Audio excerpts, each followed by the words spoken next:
Like I noticed that dude probably invented hip hop, and his girl was still mad at him. The dude beating on them drums, like that was probably the first. That was probably one of the original founding members, if you really think about it, because that beat was fire. Enter Dave. Government enshrined protections are not real. Rights that we, as we know them, are just things that we recognize as things of value to us. So, for instance, I usually define it as simply, you have a right to speak freely. If you're in the middle of the woods and you're buck naked, you can say whatever you want. You have a right to keep and bear arms. Pick up a stick, sharpen it, pointy stick, you can defend yourself. Ain't no one going to stop you. The question is, when you get into conflict with someone else, where is that line drawn? So the reality is, rights are recognized as things that we can and must do to survive and maximize I potential. think rights are force, and I think that You think rights are force? Government Yeah, rights are force. protections. What do you mean are rights force. are You're force? You're talking about government no, protections. I'm talking about period. I'll explain what I mean. A right to me is an entitlement absent duty. That's a right. Okay, you're entitled to it, but you have no duty. What does that mean? It Yeah. means that you have it. So, like, okay, Entitlement to speak. yeah. So if you have a right to own a gun, To speak. no, hang on, let me finish. If you have a right to own a gun, do you have a duty to own a gun? What do you have a duty to speak? No, you don't start have a with the duty First to Amendment. speak. If you have a right No. to vote, do you have a duty to vote? The answer is right. no. So it'd be an That's entitlement. your argument. It's an entitlement But absent a duty. but you can speak. Yeah, you can. And so Until you can't. The question Until somebody stops you with force. So you're talking about Until somebody stops you with force. And I don't know, that to me that's one of the major points of that back and forth with conservative and the Domo guy. The Domo guy was operating in I would say the ether of how he would like things to be. And it seems like conservative was arguing from the point of there are very real realities that you are not dealing with. And take, for instance, in order for a border to be protected, force is necessary.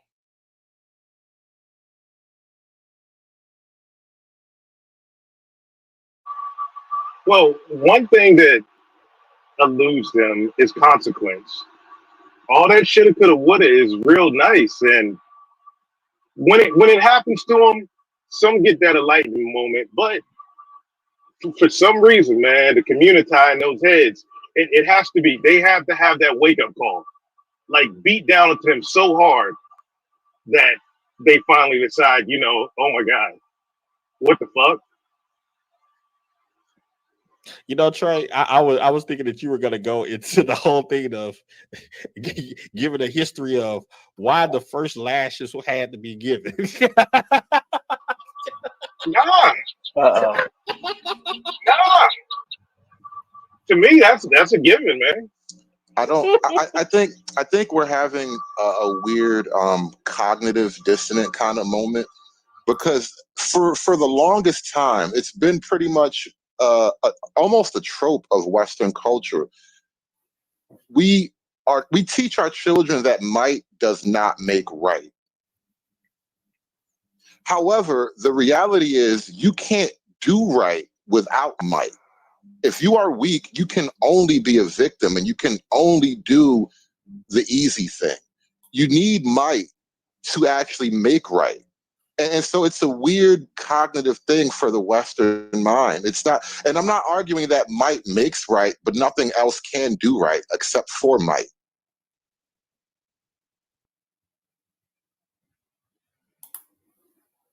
I agree. There has to be some sort of exercise of power in some way,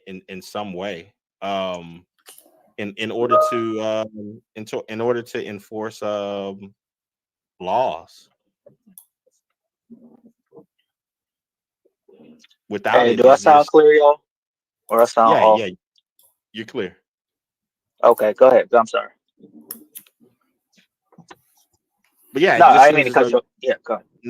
it just seems as though you have to have some sort of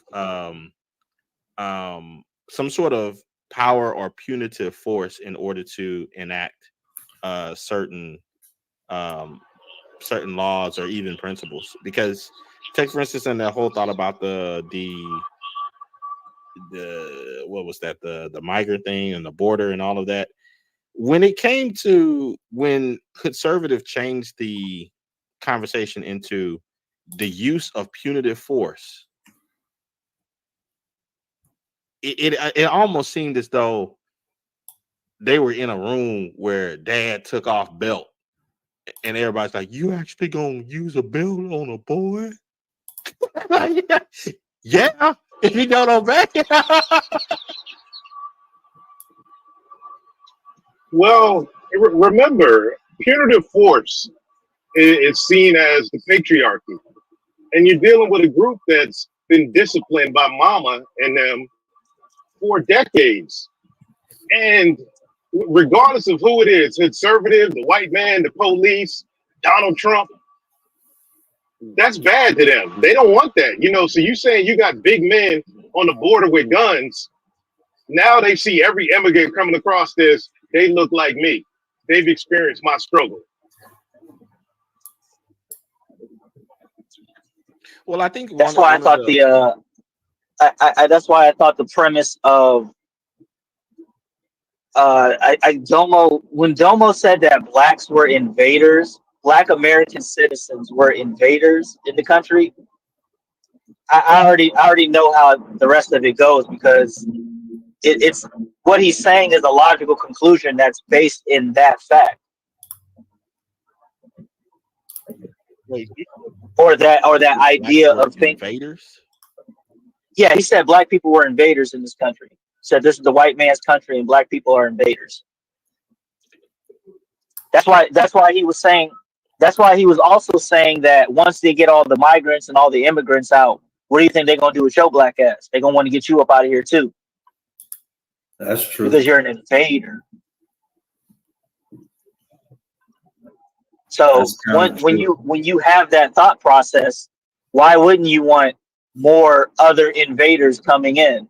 Because they thinking that they align with you. That's the thought process. Help me to understand and wrap my mind around this, because I don't know anything about this psychology. But L.A. Thorne, he says SKC, the community views the current society as the dominant society, already seeing themselves as submissives. If you look at the psychology behind BDSM and Findom, it's quite interesting. Help me understand. I'm lost. I'm lost with this. He's saying that the community has a sadomasochistic approach to its relationship with the white man. And I'm just using the white man as the dominant society. Whether that be, like I said, white guys like Snowman or coons like us. It's, God, I don't know, like pain versus pleasure. It's, when you look at it, no matter how bad they get beat down, mainly at their own demise, they want more of it. It's slaves morality still. Like the concept actually describes a lot of it. And maybe it seems counterintuitive, but all right. A lot of people don't realize this. Right after the Civil War, you could just walk off the plantation technically, right? Believe it or not, a lot of black folk were scared to go because freedom is something of it, like it's like a series of unknowns, right? And not everyone has like the proper intestinal fortitude to constantly deal with a series of unknowns. And so it was easier to go back to the farm and plantation and work out a deal with your previous master. This was kind of like the birth of sharecropping, right? But the idea is that not everyone can really handle freedom. And so they can complain about master all they want, but they'll complain from inside master's pocket and they don't ever want to get out. If they actually did reparations, I'm pretty sure every one of them would have left immediately. But bullshit. Due to the bullshit. that We money Get the was fuck out of here, bro. Bullshit. No. Niggas ain't leaving. I don't know have any man Hold would stay anywhere if hold they up. got the money. Hold on. We have an entire, even though y'all like I'm not in the rabbit hole right now, I'm gonna play mainstream history. No rabbit hole.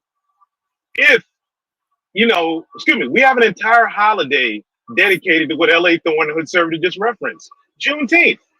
Remember, according to the history, Buffalo soldiers came by, hey, y'all niggas is free. Hell no, y'all uppity niggas on horses. We don't believe y'all. We'll listen to Master. All right, don't listen to us. A year later, white dude comes by from the Navy, shining, 18 feet tall. Hey, y'all are free. Go ahead and leave. Woohoo, white man said we free. No cognitive ability to recognize y'all just worked for a year is free as slaves when y'all were free. But it took the dominant society, Massa, Mr. McGillicuddy, shout out to Fanuc, to come in and tell y'all were free. Okay. And now we celebrate it. You just ignored the whole money part, but What would they do with the money, Dave? probably be able to buy their own land, buy their own food and everything. Like when you set somebody free with no food, no clothes, no substance, no land, what do you expect them to do? Why did they deserve money though? Just because I feel like, all right, think about it from and this is why a lot of black folk are pissed about this type of shit. Slave owners technically got some and deserved some reparations, right? Because you destroyed or stole my property through government fiat or an act of war or whatever, right? And so if you existed as property up until this very moment, and then now for no other reason than I just wanted to, or the government made me, now you're no longer property. You're a real person. Isn't that gift enough? No. Okay, Dave, let's go back to the beginning of the video. Hold on. Who are you to say, Dave, you were property yesterday?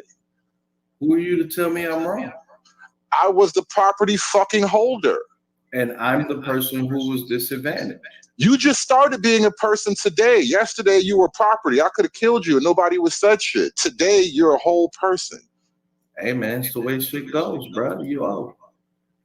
But again, you're effectively a child in this personhood thing, right? Like all of us have been adult people all this time. Okay, you just started being. I don't care what you call it. Just cut the check. Call it child abuse, then, man. But again, abuse, bro. But again, it is a childish position to just say, "Give me monies." That's literally my son just the other day. I need things. I want to buy shit on the video game. Don't be mad. Look, man. Like, here's the thing. You get mad. You shoot the messenger, man. I ain't Dave, it's not anger. It was a fire, bro. Nobody's killing you here, Dave. It's not anger, but I want you to logically I did. I just did. I want you to logically dissect the position and stop saying it's an anger thing. Why do you deserve it? Like based on what logic do you owe this? Here we go. And every time I do this, a good analogy is asbestos, right?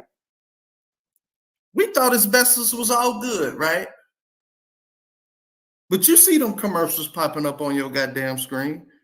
Hey, were you exposed to asbestos? Did we unintentionally harm your ass?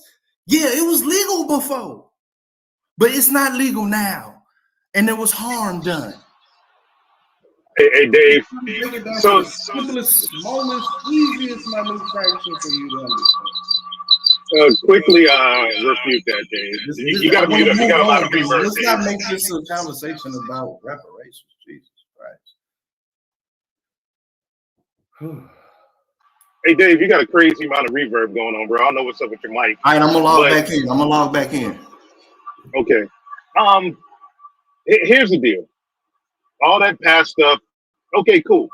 The white man said 160, and all us coons, we said, all right, 160 years later, you are completely free. You are free to open a business, move where you want to move, live how you want to live. You know, we'll even give you this little blue book, and you could travel around the world to like 90% of the countries without even a visa, without even having to pay a fee to get in that country. So boom, there you go. So Dave, I mean, is that not enough? Come on, man. But we're not even we're not even there, bro. Like, okay, I don't even want to get into the whole reparations argument thing because Right. I just think it's a diversion. But just the idea of we won't be free until you give us this money is a ridiculous thing to say. And it further proves the slave morality. It further proves the slave mindset that So until let it go, but get the last word, huh? no, it's not even about let it go. It's the idea that your freedom begins when you get this money. That sounds wild to say, man. Like you can't be free without it.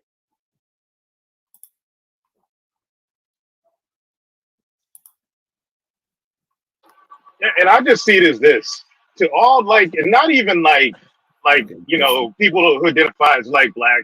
I'm talking about everybody, like people from Appalachia who had to get it out the mud, Chinese people who came over here, everybody who had to get it out of mud, get it out the mud. Man, you always be mentioning everybody else. We have Dave, chill. What about these motherfuckers we not talking about? Like, come on, Dave, chill, man. No motion today, bro. Here's the thing: for everybody that had to get it out the mud, what does it say to them when you just hand a check out to somebody that's just, you know, I'm on welfare. I was irresponsible with my legs. I kept them open. I had 3 kids by 4 different dudes. Oh, give me a check. Or, you know what? I've been sitting playing video games, being a homosexual for 7 years. Just give me a check. What you're going to bring, Dave, is I'm just saying it right now. You are going to get real racism at that point. You ain't seen shit. You think that black people experience something now from some made up standpoint. If that happens, racism will become real. Then what you gonna do? I'm gonna try to end this conversation because it's really a silly convo. So I'm gonna go to this question. David, if they give we said if his money, yes, man, give me my money. God damn. How many times I gotta say this? We had the same conversation. Sav tried to say the same thing. I said, yes, cut me my $1 million. And then he said, All right, so cool. Hold No, on. hold on, real quick. Dave, you gotta mute up, Dave. give me my $1 million. Here's the thing. Now you get your check. More nigga conditions. Oh, okay, Dave, you get your check. Now you got a bunch of white boys from the hood and the Mexican dudes to get together. Man, this uppity nigga got all this money. We're gonna put the ski mask on. We're gonna take this nigga shit. That nigga don't deserve it. Let's run up in his spot. Then what you gonna do, Dave? I'm in Chicago, dog. It's the same shit every day, dog. What the fuck are you? You're scared, dog. Stop being a pussy, okay? Hey, nobody's Dave. What you gonna do, bro? Okay, look, for people like you that scared of everything, use the money to buy your gun. Okay? I'm talking about you. What you gonna do? I don't you're want not no even check. listening to what the question was. He said, I I'm can't asking spend it you, in Dave. America, bro. I'm asking you, what you That's gonna what do? I'm You gonna saying, build you a? this Are you gonna build a golden topic palace in irrational. Blackistan? Can we choose a new topic or get back to the topic? No. You brought it, bro. Defend your position. Oh Are you gonna God. build a palace in I Blackistan? just did, and you said, "What if I was a pussy like you?" And I said, "I'm What are you gonna do? What are you gonna do, bro? I'm like you, and I was suggesting you. What are you gonna do, bro? This ain't about me. I don't want to check. You want to check. Are you gonna build your golden palace in Blackistan? No, man. Goddamn. You just asked me, would you cut the check? Cut the goddamn check, nigga. I'll leave. This is why the argument is stupid, Freeze. It's not. I digress. It's not stupid. It's because I don't have a stupid ass reply. I don't want to get into literally the. Was, I don't want to. Man, are you gonna cut the check? So long as you're not spending in America, I said gladly. And now you're talking about, well, what are you gonna do if you're in America and you're pussy like me? This is buy a gun, nigga. Stop fucking running. But that's what I'm like. I don't really care about that, bro. I'm not really trying to have the do y'all deserve reparations discussion. I'm just trying to figure out mentally how that works. The idea that your freedom begins with that. Let me show you how it works mentally. You can't be free. Then I look and say, "Ooh, great!" And then I go to the bank and cash that motherfucker. What else do you need? Right, but why can't you? But why? Wait, hold on. Yeah, I know it is, but why can't you be free right now? Like, why? That's what I'm trying to understand. Why? Okay, all right. Can't What you want be to see free what right now? happened next? Okay, I hop back into my foreign made car that I already got already. Reparations didn't buy that. I flame up and say, "Woo, that was real good." I put that check in. Then I go back home. I load up my Microsoft Excel and I start running spreadsheets. I start writing this Python code and I start running my analysis to figure out how much interest I'm gonna get. Do I need to explain how I'm gonna invest stuff and what I do? Like that, I think that's kind of personal. No, I didn't say the white man set him up good. The white man taught him Excel. The white man got you answered a different question that I didn't ask. I don't know what you're asking no more. Like, you know what this seems like? I remember, like, I had this cousin, right? And all of our lives, I can't count how many times I've heard this dude say, "When I win the lottery." And this reparation thing is like this, black folk have this dream of like, we'll just win the lottery. Right. And all of our black problems will be solved if we just win the lottery. Exactly. But nobody hates on the person talking about winning the lottery. No, that cousin I'm talking about is kind of retarded though. Okay, but you still don't get mad at him for talking about winning the lottery, right? I do. I think he's retarded. Well, I mean, I think you don't get the point. Everybody that plays the lottery now is retarded. I quit, man. Fuck it. Whatever to make your point. I think dreaming about winning the lottery to save your life, to fix your problems is retarded. Yes. If your life plan to fix your life is to win the lottery, you're kind of not bright. So remember when you started off hood and you was like, I had to learn to tell the best jokes and not to take stuff too serious? That's in the realm that we're in now. And I heard it in your voice, so you're not getting I was telling a funny story, yeah.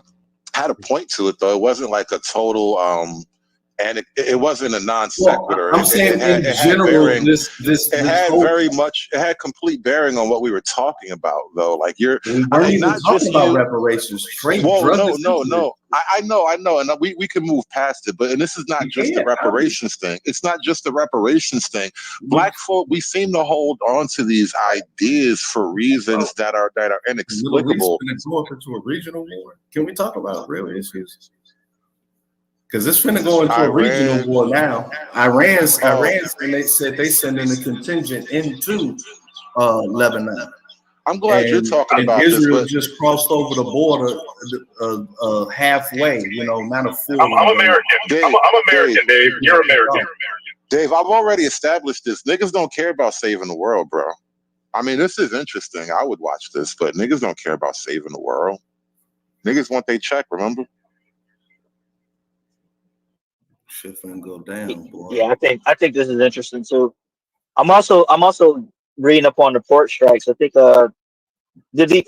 actually, has that officially happened? I haven't been up to date. I literally just I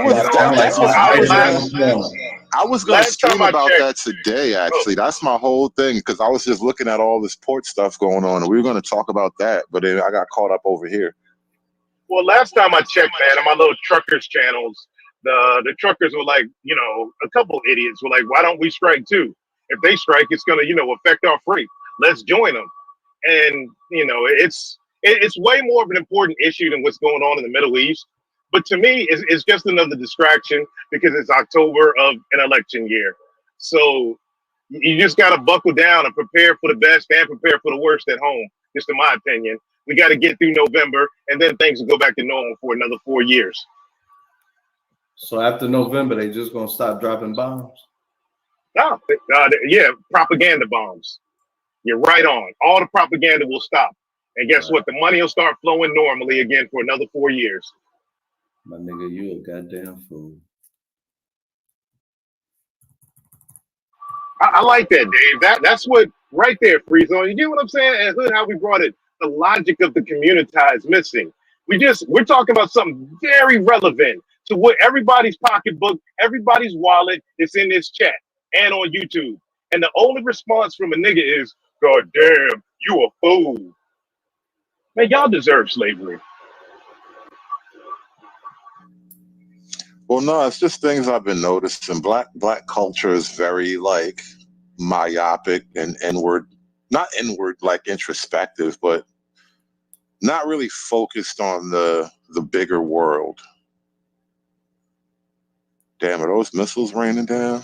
That is a lot of missiles. I don't know if that's the that might be the not Iron Arrow. Dome. What do they call that shit? That might be the Iron Dome, yeah. Yeah. That don't look like Iron Dome though. Right, no, because you can see some of the air-to-air contacts flashing in the background. Yeah, it's gonna go down, boy. Do you see both? You see both of them put out their statement like, "Yeah, all right, man, it's on."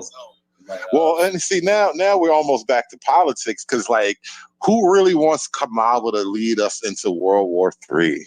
General Mala, dead boy, and she gonna have to I cut think you a as far check. as well, this really okay. What do we have? We had that person, and that person. We had what, 2 to 3? We had 3 choices. We're about to have our 3rd choice, and we've all 3. Nationalism is the issue, and there's basically no change in foreign policy. Now, are you retarded? Dave? We had 0 wars for 4 years, bro. We had nothing. Everybody listen to Trump, bro. Are you fucking retarded?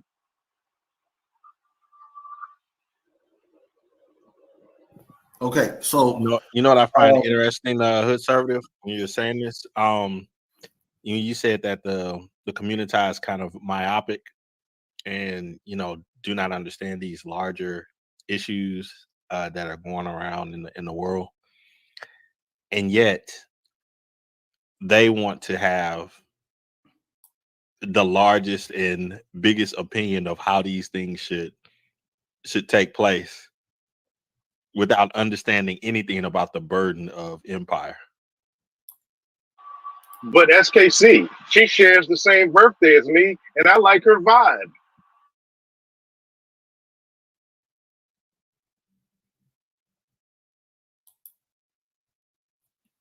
Hey man, shout out to the vibes, man. Shout out to the vibes.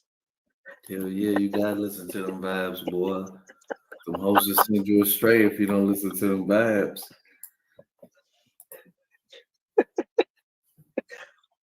Yeah. Who needs strategy and who needs update on current events and stuff when you got vibes? Yo, you know, gotta be crazy, bro. Is living in a country in between 2 countries shooting missiles at each other. Like if one of these motherfuckers falls short, bro, I'm gonna have to fight one of these niggas, and I don't want to fight nobody, man. Man, it's rough over there. That's why when I be listening, I'll be damned if I'm finna listen to an Arab motherfucker. Any of these people talk about all culture and all this other type of shit, and black people ain't shit, man. Once you start, cause see, they assume you don't read, or black people don't read. So you start telling them like, oh, okay, I know about that. Even the Nigerians, I'm like, oh, so you know about the Black Hand? Since you want to talk about all these gangs, you don't know about Colts. The Colt fucking gang of war going on. Oh no, they back up, man. You gotta stay omnipresent in all these issues, man, because people like to run up and try to tell you that what ain't shit. You start telling them about what's up with them, they be like, oh God. Let me follow back. Yeah, but the problem isn't reading. Like even with the Q Butter thing, like the problem isn't reading.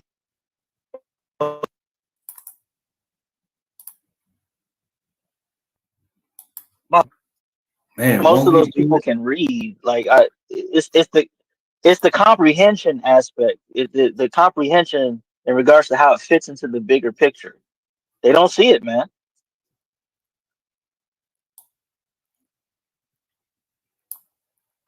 Well, freeze on. I mean, you look at this news right here, boy. Somebody. But this right here, Negroes and lefties, for the most part, are the ones that'll binge watch this, and it's just fear porn. They watch this fear porn, and the news does its job. It wants to get those groups emotionally stoked up. And which way they're going to turn. Somehow they'll blame this on white supremacy.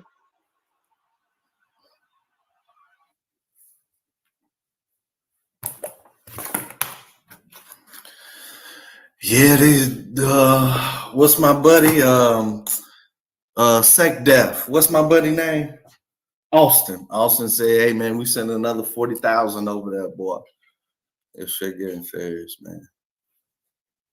Turkey, I just don't. Between Turkey and Egypt, as long as them motherfuckers ain't joining into shit, it may have a chance of being contained. But if either one, I know Turkey, our NATO ally, and everything like that. We just said we're gonna. Okay, so to keep Turkey neutral and not to be joining into either one of them wars, like the Middle East or the Ukrainian one, like siding with anybody.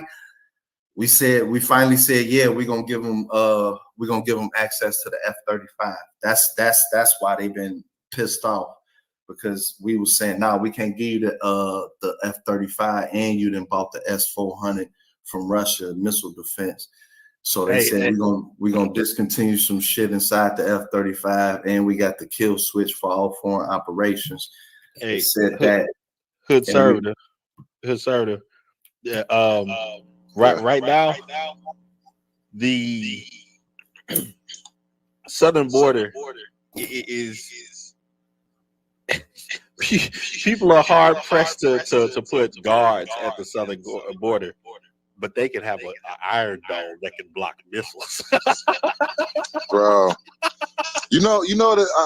See, I hesitate to say these things sometimes because I don't know how sensitive the algorithm is, but I just want to defend America the way Israel defends Israel.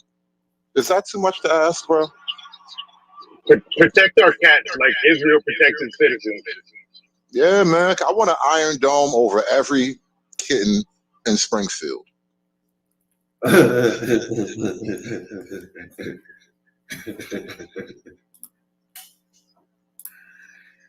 Is that unreasonable? I mean, I'm not joking.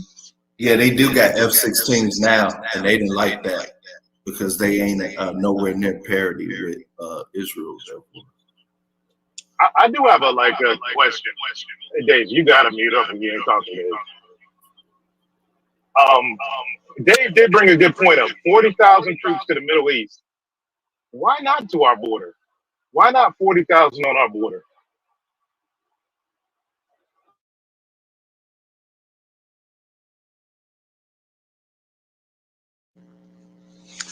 Yeah.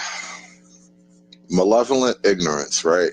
So the dude I was arguing with earlier, Domo, and it's not just him, I'm just using him as an example, but there are a lot of people who don't want to explore the other argument because ultimately they have such a grind, they have such an axe to grind against America. They hate the idea of America. They hate capitalism. I mean, most black people who are in the politics, most black thought leaders, all the pro-blacks or whatever, Pan-Africanists, they don't really understand themselves probably, but they are all different levels of communist or Marxist in some way. And so underneath all the communism and Marxism is like a burning, seething hatred of all things beautiful and civilization. And so they're so motivated with this anti-civilizational spirit that they just can't be bothered to see what's going on. And this is why I call it like malevolent ignorance. And you know, I've explored this before. Do you think there's a nigga gene that like certain black folks or certain melanated people just have to live the Zimbabwe lifestyle?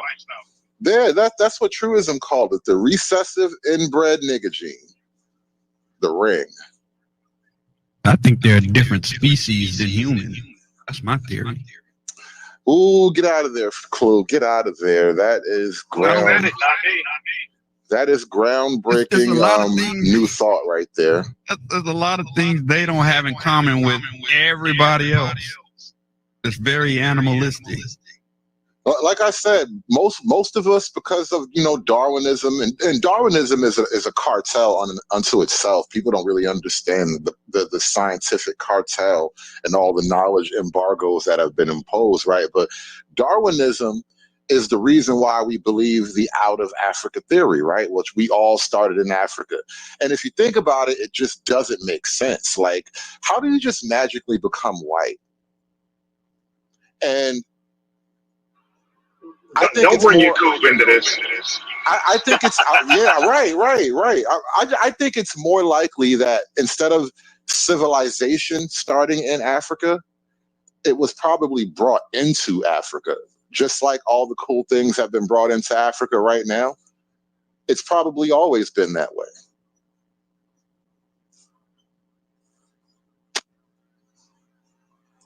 Like, what if the whole out of Africa theory is just like some Freemason bullshit? Well, it could be just to get, well, for the controllers, for everybody to regress into the Negro mindset, the nigga mindset, not Negro, the nigga mindset. Because the nigga mindset, as we see, is easily controllable. Well, what if that long ago there was a plan to use the brown races to subvert the white race in order to implement the eventual total domination of the world, which seems to be the plan, right? What if they've always been working on this? Hush! I'm restreaming. Oh, We will not tolerate such verbal anti-Semitism.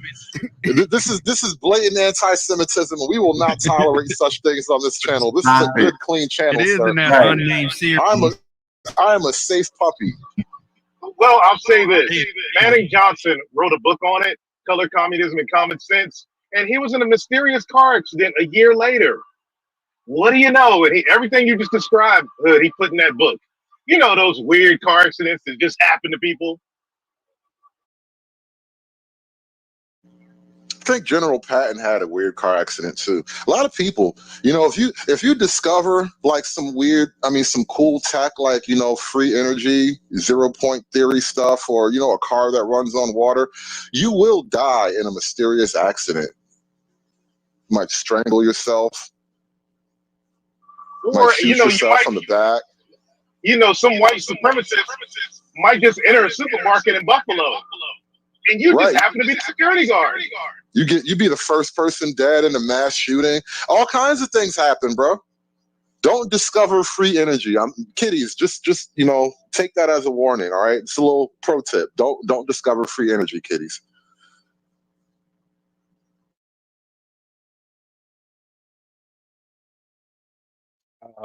Yeah, I think I find this interesting, particularly like when they were talking about earlier when you guys were talking about who you would want as your commander in chief over all of this stuff while this is going down, and I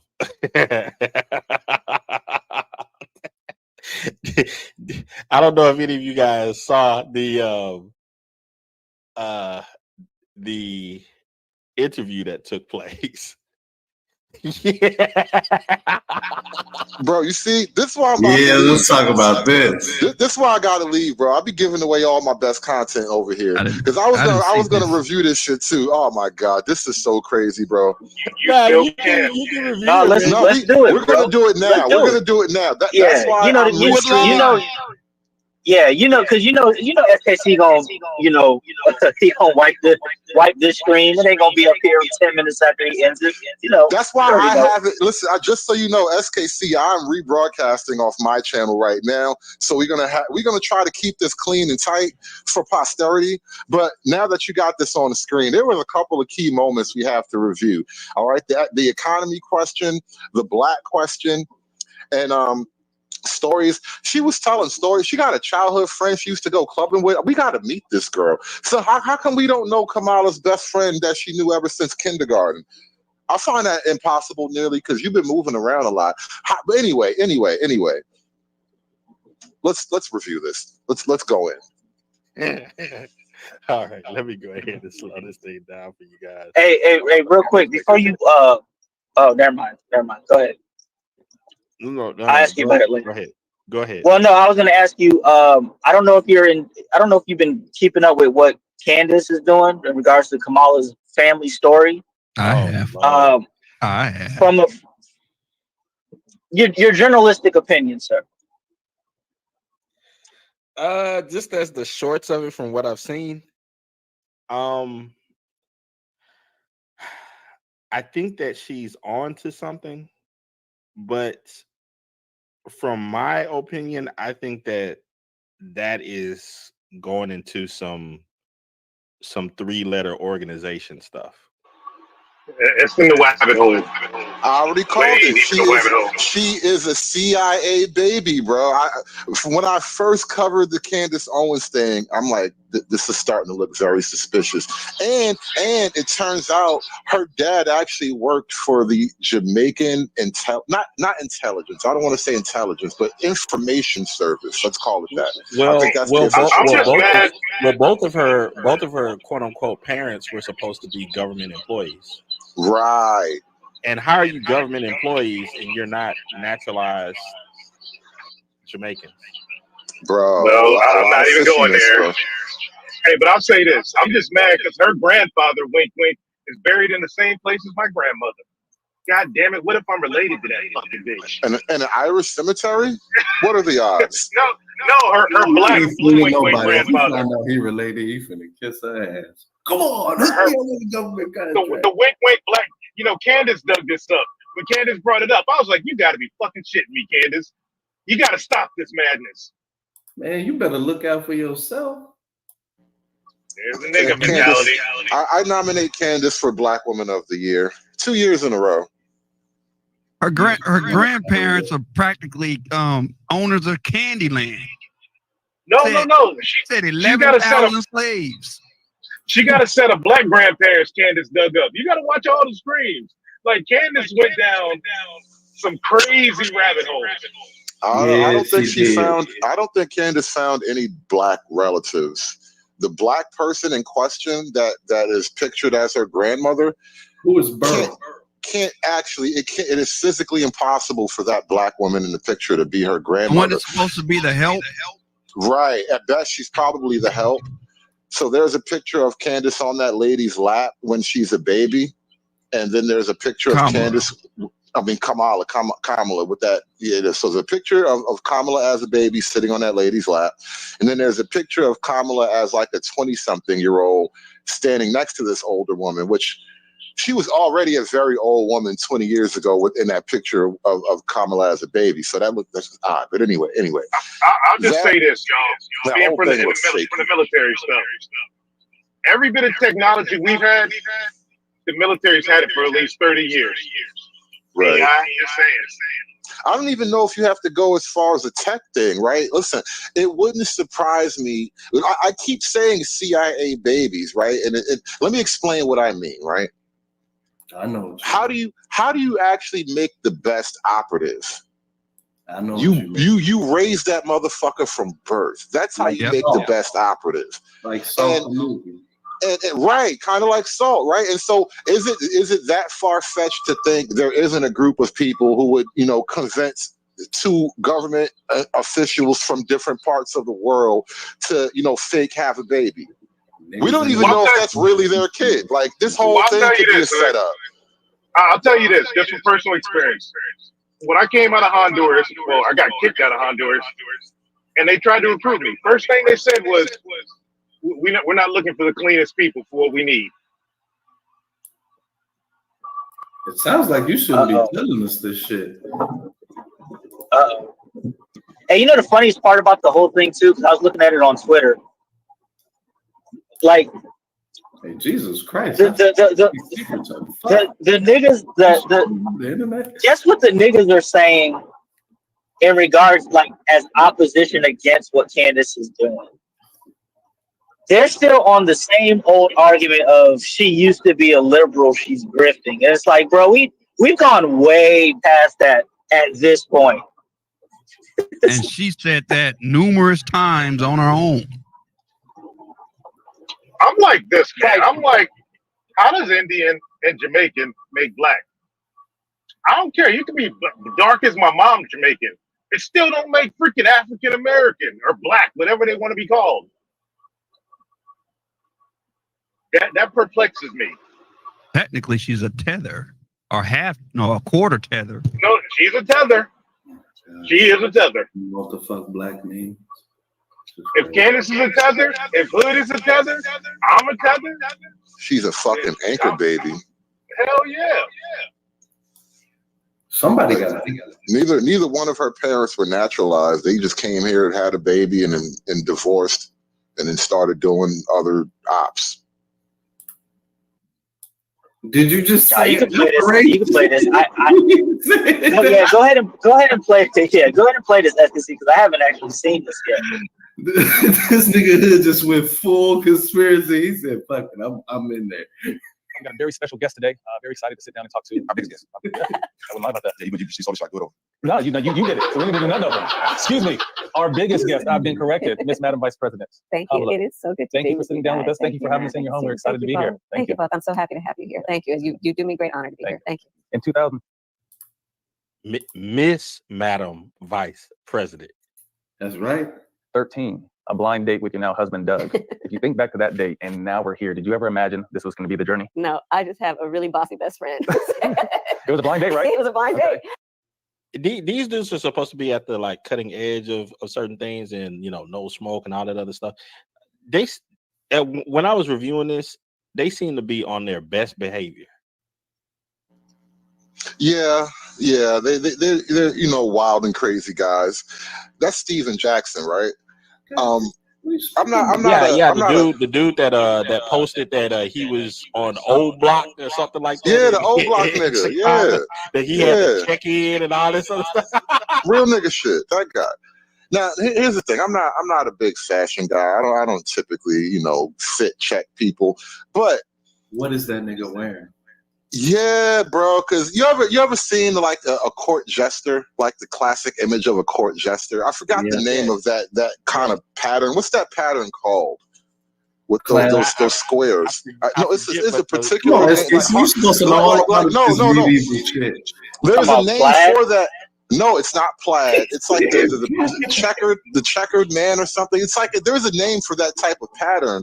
And I'm looking at him like, this nigga, he got his court jester. He got a court jester jean suit on. Yeah. Come on, SK, you're supposed to know what the hell this is. And then he just decided that this might could work. And said to me, just go out with him once. Don't Google him, just go out with him. Don't Google him. Give it a shot. Yeah, right. And it turned out she was right. And I am in a very happy marriage. I'm very thankful. So where'd you guys go? Did you really eat, or did you just do a salad? Like, did you really let your hair down and have fun? So he came to pick me up. Okay. What kind of car? A BMW. Oh, okay. Moving in style. But here's the thing that was actually really funny in retrospect. I get in the car and he says, I just need to tell you something. And I'm like, okay, what's this gonna be? He said, I'm a really bad driver. Give you a heads up, huh? So that's how it started. Okay. I guess stop real quick. Stop real quick. I think it's called Motley. Motley. There. I think that's it. There you go, Motley. But I have a theory that I've been testing over the years, and I call it beta theory. I have a bunch of theories. I love this shit. I just be coming up with theories. Beta theory, right? The majority of white men who date interracially with black women in particular, this is a theory particular to black women and white men. The majority of the white men who date black women are what most people would consider beta. And you will see that you will see this in the dynamic between the two. He will totally acquiesce to her dominance and self-deprecate every step of the way. And so when I see not only Tim Walsh, well, he's just beta generally, but what's Emhoff, Doug Emhoff, because she's describing how she met her current husband, Doug. First thing he does, self-deprecate. Oh, I just want you to know I am a shitty driver, right? Wait, what if I told on my first date that I had a suspended license and I wanted her to drive? Nigga, if you don't stop trying to main character your way into the conversation. My bad. Hey, Hood, I think that's more of an omega trait than beta. And salute to everybody on the panel. I was going to come here and watch y'all break down this video. I didn't get a chance to watch it, so I was going to see what this fake black bitch going to say. Yeah, it's also what you said, Hood. It's connected to why the mixed kids with black fathers are so much more successful and stable than the mixed kids with black mothers. Because if the white guy is a cup in that relationship, in that marriage, he's a cuck and parenting too. So she's the lead parent in the house. Not only that, the argument is also like a filtration thing. The guys who we consider like who would be considered Chad or whatever are way less likely to be in that situation with her. Yep. No George Clooney's are gonna have a black wife. Yeah, very few. Like when I find out what Robert De Niro has a black wife, I'm like, Lizard. To be his one favorite restaurant where everybody knows who he is, which is so obviously very smart. Yeah, so he could walk in and they were like, "Hey, Doug." Yeah. I see you, Doug. Right, exactly. Bay Area girl. Yeah. Born in Oakland. You grew up around the TMC times. Golden State Warriors. We hear you're a big fan. I am. And there was a rumor that you were in the stands when we were there in the We Believe era. I really Can we talk about that? Yes, Do you remember yes, that? I do remember. How was it? Okay, we want to say our Warriors are always good, whichever era, but that was a very special time. I mean, it was electric. You guys remember? It was electric. Yeah. And everybody, we would take Bart to get there and just and go, and it was just, I mean, this is the thing I love about sports in general, but I'm gonna say my Warriors, our Warriors, is that it really was about bringing like all kinds of people from around the Bay Area. And the Bay Area is a melting pot, right? Yeah. All coming in, and that team. I mean, you guys were like the best of the best, legendary. You know what's funny? Not to cut you off, but I went back in 2017 with Steph and Katie and those guys, and we won a championship right before I retired. But they all wanted to know about that We Believe team and the era and the energy around the city. And when I was there, the media was talking about it, the fans were talking about it. And as amazing as that team was and won all the championships, they had a fascination in what we did. What was it like for you guys? For me, it was big for me because I had some trouble 2 years before, so I needed to come into a situation where I needed to change. Yeah. And it was a blessing in disguise for me. I landed with a whole bunch of guys I knew. I landed with a coach that didn't judge me, that let me be me. Yeah. We were able to make history, so it was a blessing for me. Yeah, I think too. I mean, it was almost a melting pot of guys that my career could have been over before it started. That's where I really first got my chance with Don Nelson. Like he said, he was coming out of trouble. One of our other brothers, Baron Davis, was very talented, but injuries, didn't really know what was going on. So it just it breaks my heart. It breaks my heart. Remember, we used to have all of them. Best. We used to have all of them. And you just drive by that area, when I go to Oakland, when I go to the Bay Area, and if you like land at Oakland Airport and just pass Coliseum, it breaks my heart. Yeah. And good teams. Yeah. Hold on. Pause right there. Pause right there. She's saying it breaks her heart. Like, am I crazy? Wasn't she attorney general when Oakland went to shit? I mean, yeah, but you can't blame that part on her. She was just a part of the machine overall. You know what I'm thinking watching this thing though, and it's probably going to be like this the whole interview, and this was good for her. She is trying to come across as our friend. She's just a regular sister girl, right? We could all talk to her. This is like relatable Kamala. And it's all phony, but I think she's doing a good job so far. I don't know, man. It goes back to like niggas. Let's not talk to the educated. Let's talk to some retired basketball players. Mr. O-Block himself and some light-skinned niggas. Yeah, that's what it is. This is... Yo, why does nigga Steven Jackson like he just came out to play his ball? And this nigga talking all this stuff. He just came back from our old block like he just, I hate these fake ass won't be down as niggas that won't be, what's that conservative next man? I can't stand it. This is Kamala getting street cred.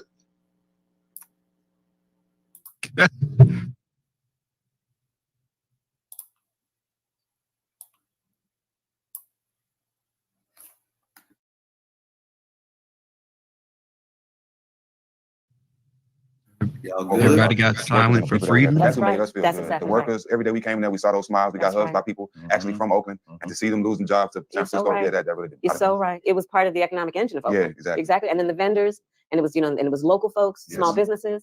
Yeah. I'll definitely say, I mean, obviously we understand what that era and that team kind of did. They took the team to a new level and the business side kicked in. Yeah, it really did. I love where they're at in San Francisco, beautiful stadium, but they'll never be anything like Oracle. Never. No, and I'm always going to think, Golden State Warriors is That's Oakland, right? I grew up Italian mom, black dad, and was always very proud of my heritage until an incident I had in high school when I was 17, protecting my little sister. Someone called her some names. I did what the big brother did. I ended up getting in trouble, and the KKK came and vandalized and burned down my high school. And I knew at that point, although I was very proud to be a Did y'all catch that? Oh my God! Fact check that. Did y'all catch? Wait a minute, before that. Hold up, wait a minute, before that. So now you're gonna discredit his KKK story. Wait a minute. Before that, man. Come on, man. She said, Golden State Warriors is at Oakland, right? She didn't know. That's all I want to say. Somebody found driving. Somebody fact check that. Right? I grew up Italian mom, black dad, you and got was to always very proud investigate his of my heritage. KKK Still, an story. incident I had in high school when I was 17, protecting my little sister. Someone called her some names. I did what Big Brother did. I ended up getting in trouble, and the KKK came and vandalized, nearly burned down my high school. And I knew at that point, although I was very proud to be Italian and black, that the world looked at me as a black man. You've always been secure in your identity, who you are, but what do you feel, or what do you think when you hear people kind of questioning just the fabric of who you are? Well, one, I don't listen to it. Okay. Right, I'm really clear about who I am, and if anybody else is not, they need to go through their own level of therapy. That's not my issue. Right. My mother was very clear. She was raising two black girls to be two proud black women, and that was never. It was never a question. You know, it's funny because over the years, journalists, some, not most, will want to talk about it. And I say, okay, if you want to have this conversation, I'm prepared to have it, but sit down and get comfortable for a few hours. If you want to start talking about race in America, Stop real quick. You want to talk about what the 1/8 rule? She right. Well, no, because hold on. You see how what's that light skinned dude name? He just told a quick story identifying his biracial struggle in America, right? And I'm not even trying to attack it, but I'm just pointing out how readily available it was. Like, yeah, I'm half black, I'm half Italian. One time as a kid, I got into this thing, and then the KKK showed up and tried to burn down my school, right? Like instant connection on a racial narrative, right? When you put that question to Kamala, why the fuck does she want to sit down for hours? I don't know. I don't know. Right. Why does it take? He needed he needed 5 sentences to tell that story, and she wants to sit down for hours. Though, you see the problem here? Really quickly, Hood, so you guys can go along with this. Just real quick. Hold on, just real quick. So just for everybody's knowledge, Matt Barnes grew up in Sacramento. He was born in Sacramento in 1980. I mean in Santa Clara, and he grew up in the Sacramento area. So this is where the KKK was. Hey man, so the KKK worldwide, boy. You gotta watch out wherever you go. So let's assume this was in the 90s, right? Because he's a 10-year-old boy. He was in high school. He said they tried to burn down his high school, right? Right. So he said burn. ED. He said they burned down his high school. He said, well, no. High school is the key thing. So if you're born in 80, at what point are you in high school? 98. At the very least, right? 98 is graduation. Yeah, 95 through 99. Right. So you're in the 90s. You're saying that the KKK was popping in the 90s and burned down your high school. And I mean, I'm not saying you're a liar, but that's a tall tale. I want to see the news story or whatever. Maybe it happened. That's why I said fact check it. But here's real quick. You want to see the data, Hood? You want to see the data? Yeah, I do need evidence, bro. Because you know what? I was arguing with Pastor yesterday. There was the story about some kid who they allegedly had the N-word carved on his chest and all that. He was on the swim team. And I'm like, this is probably another racial hoax. Because first of all, I want a police report. And then second of all, if you go home, let's say you're a kid and you go home and you tell your mom that they carved the N-word on my chest, so your mom will take you to the hospital. Black moms take you to the hospital. And so where's the medical report, right? And my whole point in bringing that up to Pastor, because I was on the show for a little while, but I'm like, bro, niggas lie too much about this type of shit. And I just don't believe you no more. So I'm going to need evidence. He got attacked by the KKK and y'all dogging him out, man, boy. Talk about Okay, but I don't even know if Dave is trolling or not. But Dave's reaction is the typical nigga reaction. That emotional reaction is why they do it. Oh, let me mention, KKK or anything else race bad, and that's what happens. Oh my God, it's so bad. I gotta vote for Kamala. The man got attacked by the KKK, and y'all look. No, somebody in my chat saying Orange County was a major KKK hub. I'm not saying it wasn't. I don't know. I know California's got a lot of shit going on, right? It's like, you know how like in GTA you had Trevor and his whole white world out there in the sticks of like California's got a lot of shit like that. There's a bunch of hicks and shit in the hills. Is fucking Aryan Brotherhood guys. So I'm not saying it's impossible, but I'm saying niggas be lying. And so I just need you to prove it before I go believe in it and give you sympathy on GP. Hey, somebody can drop it in the chat. Somebody can drop the article link. Hey, we had internet in 95. Nigga get attacked by the kid. Right. You want to talk about what it means in terms of who you are perceived to be and the impact that can have on the rest of your life, regardless of who you actually are in terms of your God-given capacity and the rights that you have and should have. So, I don't mess with that. I think that's other people trying to figure some stuff out that they got some issues. They got to deal with it. You've also been attacked for not having biological children, but you are a stepmom and I'm a stepfather. I just had my 7th.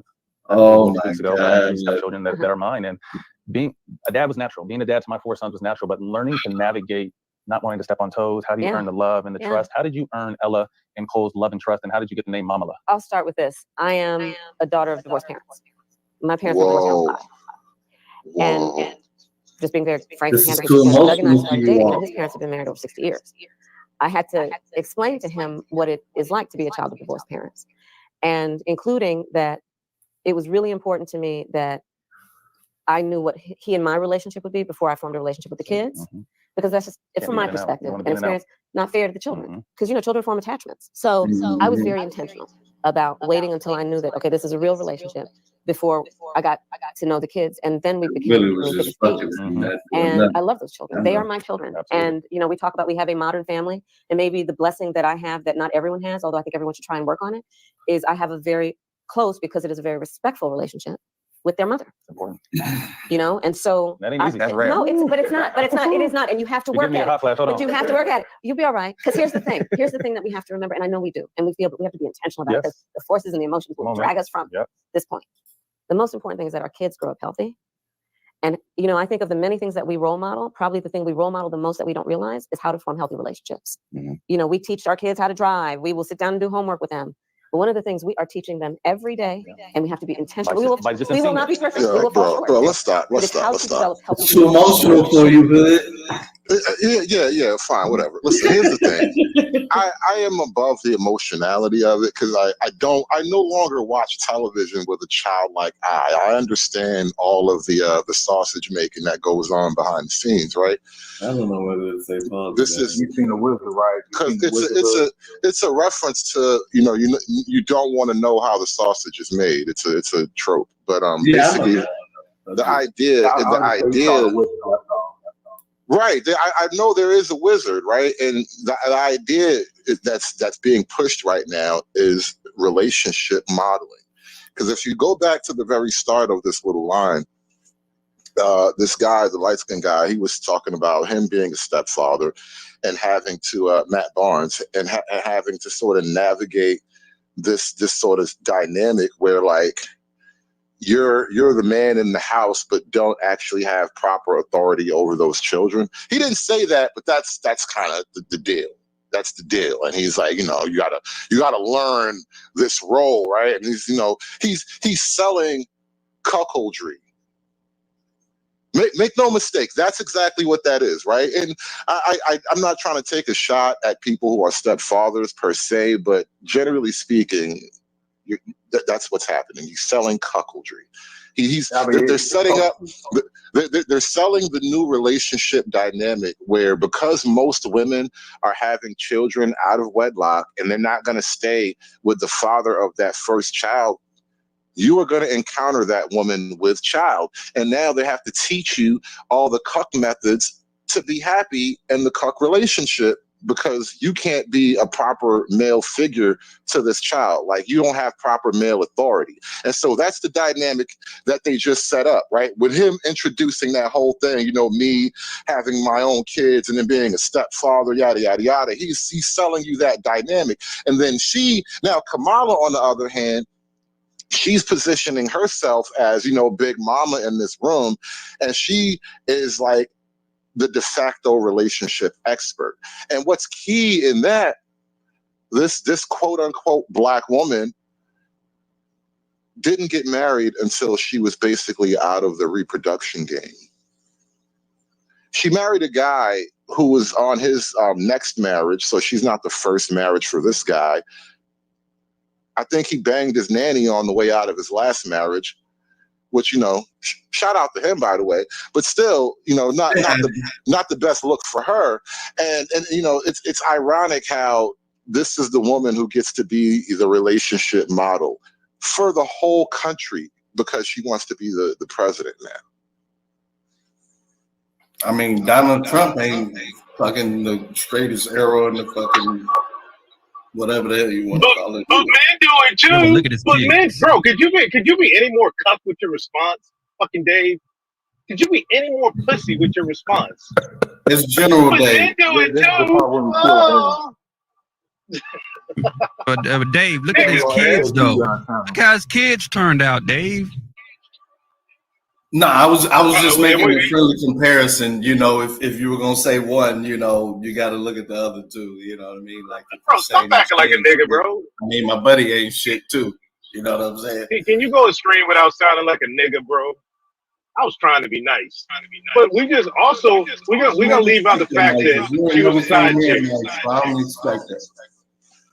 Bro, yeah, side chicks can be president, bro. I don't even know if people understand the weird moral signaling that's happening with this whole Kamala thing. First, there's the black charade, right? This is, and I've been saying this for a while, especially if she loses. If she wins, it'll just be a battle. But if she loses, black politics is going to implode. It's going to go crazy because the loss of it all. Yeah, I'm gonna love it too, but the loss is gonna be too heavy. It's gonna be too much to bear. But if she wins, you are now signaling that side bitches can, basically side bitch your way up to the White House. Not as a girlfriend, but as the president. The Queen of England now? No, the Queen of England didn't side bitch her way up. I don't think that's how it works. She was. Bro, we American, Dave. We're American. Dave, we're American, bro. Yeah. I don't even know why I bid on that one. Let the Queen. See, that was good. That was good. My husband's ex-wife is how to be respectful. And I was very intentional about, for example, knowing that the kids, as they got to know and form a relationship with me, would not want to feel like they were somehow being disloyal to their mother. Mm-hmm. And I knew that. Yeah. And so I was very intentional about always making sure that I was clear with them, that I would say things like, well, how does your mom do it? Mm-hmm. And I love to cook. Mm-hmm. How does your mom do? Show me how you do it. And I think that's really important because, this is the thing that I think has become clear, especially as I'm now running for president and these kind of conversations are becoming more prevalent. Like, what does it mean to be a step parent? Mm-hmm. The people who don't get it are understanding, is there a whole lot more of these kinds of relationships than people realize? This is not the 1950s. Blended is the new norm. Right. Blended families are the new norm. It is. Mm-hmm. It is. And they're beautiful. Absolutely. And it's a beautiful way to live, to build and grow your family. I talk about even in my speech at the convention, I grew up with the family that is my family by blood and the family that is my family by love. And sometimes that's thicker. And that's exactly right. That's exactly right. Mm-hmm. I think increasingly people, especially younger people, understand that, right? That there's the family you're born into and then there's the family you choose. And it's on you to make a decision about what you want and how you define your family. And you have the right to do that, I tell Mike, I'm just an extra layer of support and protection. Bro, Pause. First off, let me just say this. Shout out to everybody that's listening. We had a bunch of people in my chat listening. I don't know how many people are listening on the SKC side, but everybody on both channels, because I am kind of doing a simulcasting thing. I'm operating at my maximum technological capabilities right here. So I really would like y'all to like, share, and subscribe on both channels. Donate to SKC. Donate to your boy, the Hood Conservative. You got to feed the pandas. You have to support the pandas, y'all. You got to keep this thing alive. That being said, bro, again, ever since the Brady Bunch, they've been trying to sell us this blended family. Ever since the Brady Bunch. And now here we are. They are trying to mainstream the blended family. I don't like this. I want our presidents to come from a fucking pedigree. I want our presidents to have a lineage that you can trace back to the fucking Mayflower, all right? I don't give a shit if the president owns slaves. I want that nigga records, all right? I want our presidents. You can't trace Kamala back to a coconut tree.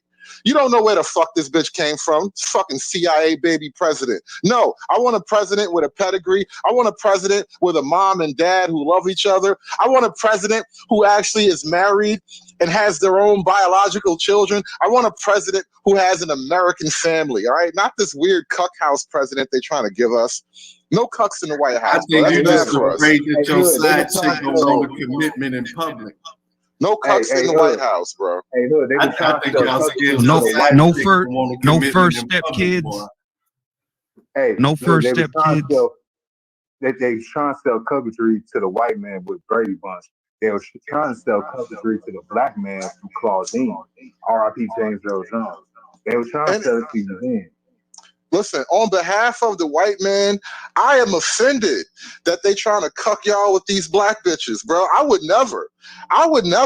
It's not going to happen for me. I'm not going to let nobody set me up with some goofy bitch. And now they trying to just subliminally cuck y'all with these black women. I am ashamed and appalled on y'all's behalf, goddammit. And not only called me, there was a show called Julia. They were trying to sell the black community the single mammyism through the same bitch called Diane Carroll, who just so happened to marry a white dude. I go figure. I mean, it just is what it is. Well, you know, and taking a step further, man, I call it a buck. They're trying to sell us on reform thoughts because thoughts are the fucking new norm, man. We got Cardi B and Megan Thee Stallion speaking on politics. No, they trying to sell us thoughts. They trying to convince men out there, you know what?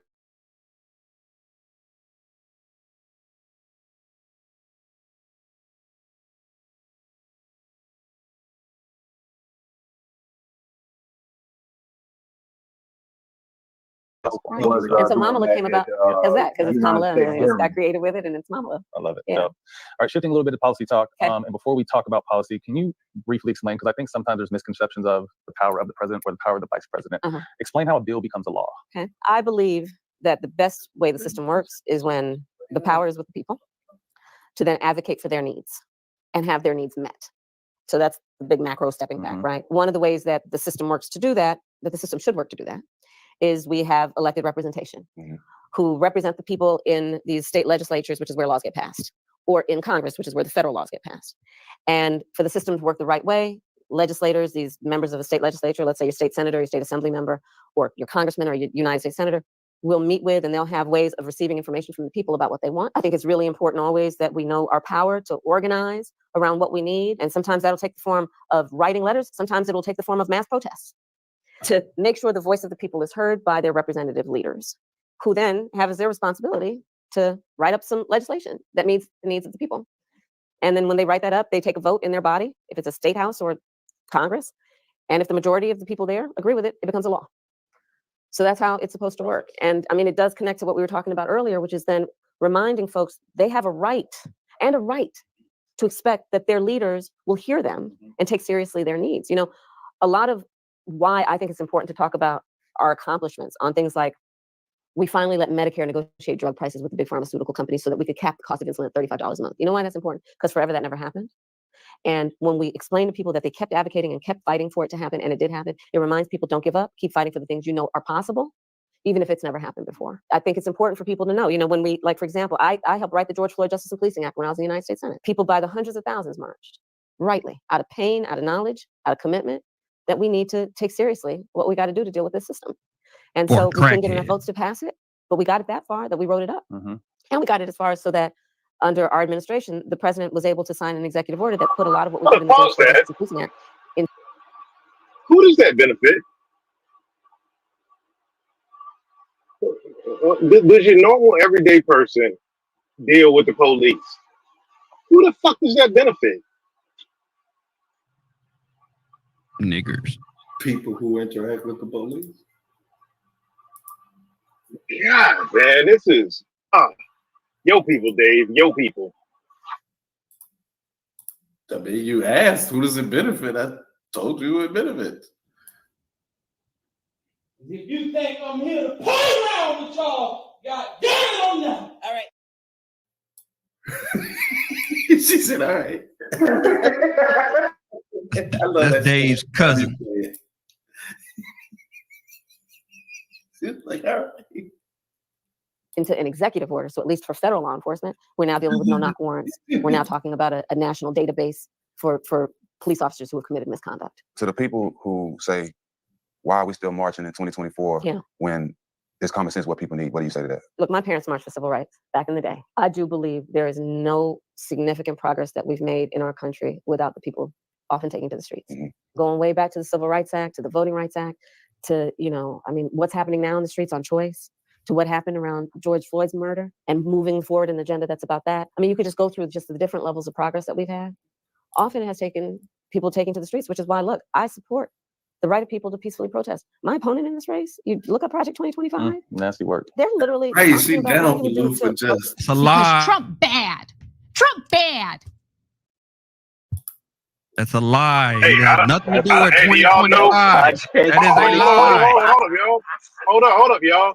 Project 2025, the creators just endorsed Kamala yesterday.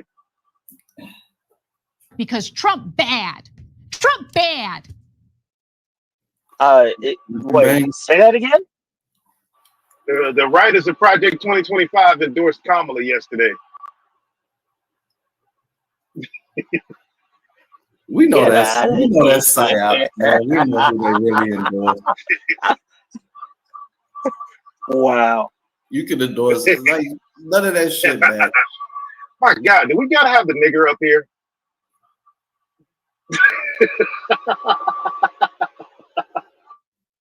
In this race, you look up Project 2025. Nasty work. They're literally talking about fully protest. My opponent in this race, you look up Project 2025. Nasty work. They're literally talking about what they would do to opponent in this race. You look up Project 2025. Nasty work. They're literally talking about what they would do to That's drag language, nasty and work. deport them because they want to suppress. Part of what really concerns me about this moment in time is we've also defined our progress over the years and therefore our strength as being about the expansion of rights. And now we're seeing a full-on intent to restrict rights. Going backwards. I strongly believe we have to always be vigilant, meaning whatever gains we've made, they will not be permanent unless we stay on it. You got to know you can't take any of our rights for granted. And that's why we have to stay active. And that's about voting. Hey, that's check this out real quick. Pause. So earlier, SKC, you mentioned Andrew. What's Andrew Wilson? Andrew Wilson from the whatever thing, right? So you were playing that clip of him on Timcast, and when he said that rights roughly translates to force, right? Because what good is a right if it's not backed up with the appropriate amount of force to defend it, right? And so rights are force. The more rights the government grants to all these different, minority special groups, therefore, the more force the government is applying. Just something to think about. The more rights, the more force. Correct. Wow, that's some having those crazy conversations when everybody gets together, whether it be at the barbershop or on the kitchen table, to remind ourselves about, look, what's happening and what do we need to do. No rights, then there's no some of the stuff we stand and fight for. I do it as a parent. In my lifetime, I may not see the benefits, but I have 7 kids who are going to have more kids that are coming down the pipeline that may one day, I'm sure when your parents fought, they're thinking by the time my daughter's old enough, hopefully she won't be going through this. That's exactly right. But see, they also taught me this. Don't fall asleep on this stuff. Don't fall asleep on it. Don't sit back and get comfortable. Like, oh, that's done. There's this old saying, it's Coretta Scott King. She said, I paraphrase it all the time, the fight for civil rights, which she meant the fight for justice, the fight for equality, must be fought and won with each generation. That's right. And I think what she meant is, 1, understand whatever gains we make will not be permanent, and 2, therefore you must be vigilant. You got to stay on top of it. And by the way, don't complain about that. HBCUs are such a big thing now, and it's. I feel like when things get trendy to become, everyone wants to talk about it and be a part of it. You were someone who went to an HBCU. As an athlete, I'm just like, it's a great idea, and I wish it was more cooler when I was coming up, but at the same time, I don't think the facilities could have held us. You know what I mean? I was fortunate enough to go to UCLA, and it was like being a professional athlete. And we were speaking to, some of the brightest minds come from these HBCUs, but the conditions aren't what some of these other schools are. So the history of our HBCUs is a phenomenal history, which again was born out of struggle and people sitting around saying we're not going to wait for other people, right? So there were a collection of people that were white and black and of many different backgrounds who understood that young, black, bright people were not having equal access to top levels of education. And so in a nutshell,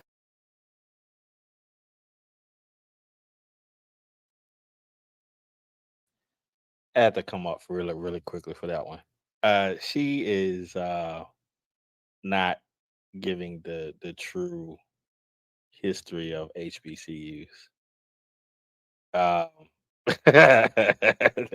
We know there was a certain offspring of people who HBCUs were created for. Ooh, can I go down the rabbit hole one time about HBCUs? I mean, it seems that I'll just be thinking, can I just say this real quick? Because I'm the only HBCU member here. What are you talking about? SKC is here, bro. Oh, which you one know you go channel to? You're on? That explains it. He has no idea where he is at any given moment. Oh my God. Damn, babe. They may go to Chicago. Trey, what were you going to say? Shit. I was just going to say this, man. There's about 300 or 400 HBCUs that don't exist anymore. And I just say this: they were to tame the savages. That's just the rabbit hole. I'll come back and this other this way of thinking now. All right, let me finish this one then on the common HBCUs. I noticed that the people who be dogging out the HBCUs the most, they just be mad their parents wouldn't let them go. You're Man, an that's imbecile. bullshit. I got accepted in the 3 and chose Texas A&M. I've been to Yes. 2. Shut up. Yeah, I kind of chose where the did you- second oldest school in the nation, this where Ivy did you League of the go, South, over a couple of Negro schools. Dave. Where did you go, Dave? The house. Oh, okay. So she went to the fake HU. I went to the real HU. You Uh-oh. went to Hampton. Yeah. All right. The institute. Y'all campus is better. The institute. He said the. Well, y'all had a great campus, man. All right. Nutshell, that's how our HBCUs got formed. I attended Howard University, which is one of the oldest. And it built up over the years with its purpose and mission being to create national and international leaders. It had a reputation of doing that because it did that. But over the years, we also know that our students, HBCU students, don't necessarily, frankly, make the same kind of incomes that people who go to predominantly white institutions do. Don't start out on the same base. So even if they are, they're also taking care of their parents. They're also taking care of their younger siblings and don't necessarily have the extra to be able to build for the school, the endowment, which alumni give to, that ends up funding things like a first class program, Facilities. be it athletic or scientific. So a lot of my work, especially in the Senate and now as vice president, has been to increase federal funding to HBCUs because I do have a question. And maybe Dave, you can help me with this one. I don't know. How did she go from Canada, middle school, high school, to Howard University? Help me understand. When you got money, you could do things like that. You know what I'm saying? Sometimes when But I parents, thought she came from a modest, single mother Single household. They there was a lady that was just like a second mom that helped raise her. That had little. I thought they were struggling. So what are you talking about when you got money like that? How did they go from India to California to Canada and then to sending her to DC? Help me understand on a little bit of money. I can help you. Black people, we sometimes have to travel for the opportunities. They're not always around where we're at.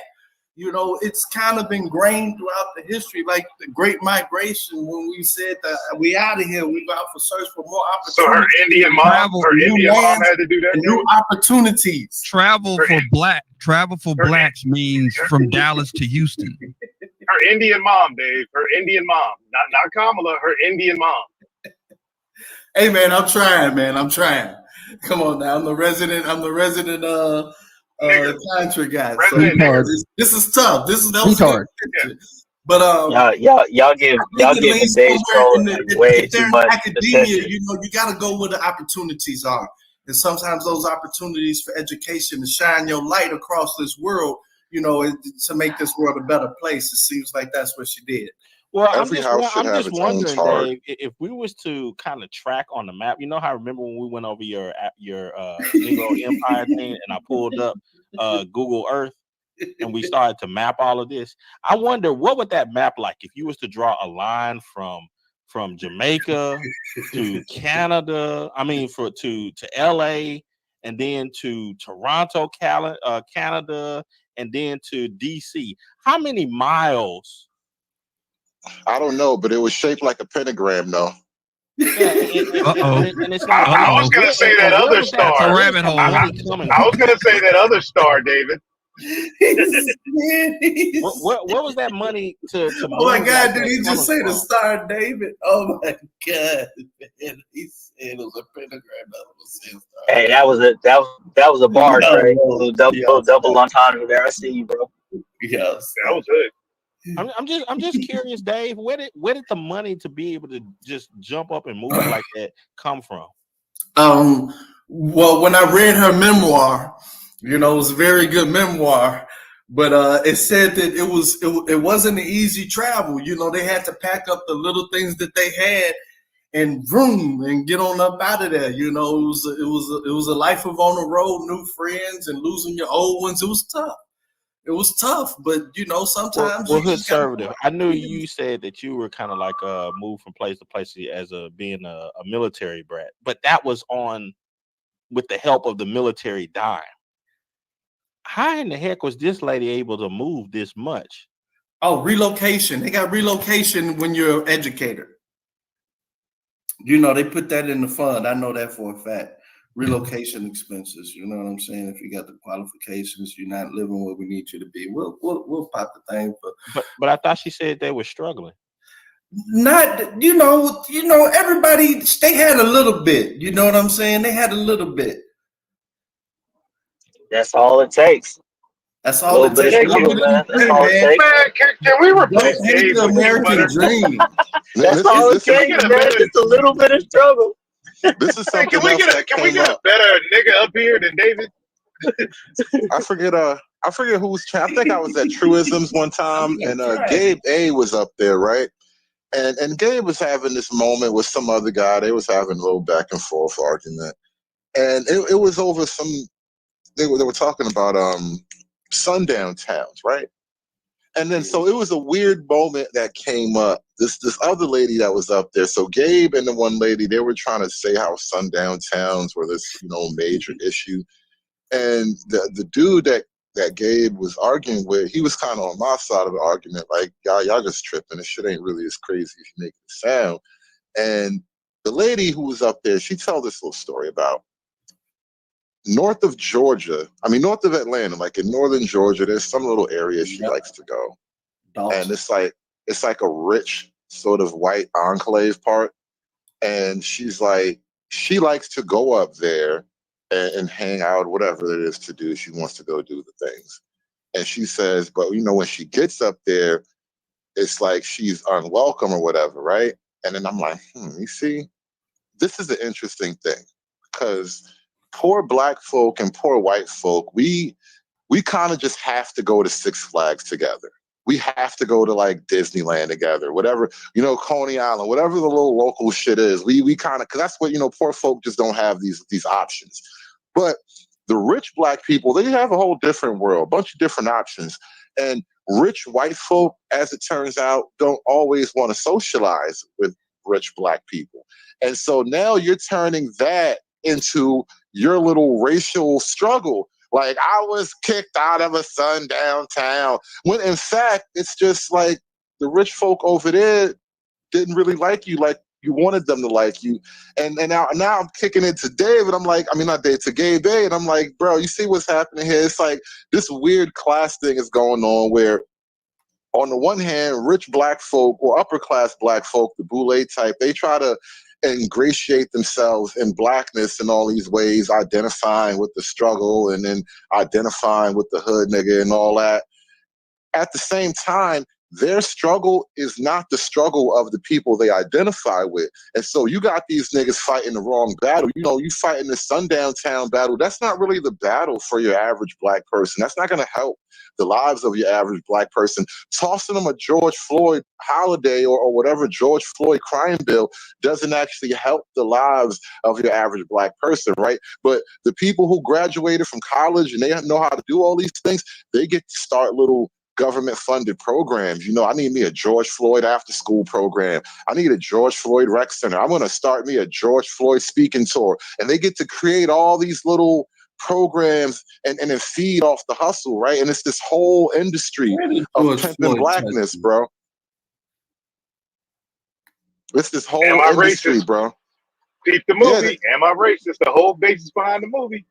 It is. It's this whole thing where, like, people who are actually doing all right in life are faking the black struggle so they can sell fake solutions to a fake problem and never actually address the real problems in the black community, bro. This whole shit is smoke and mirrors, man.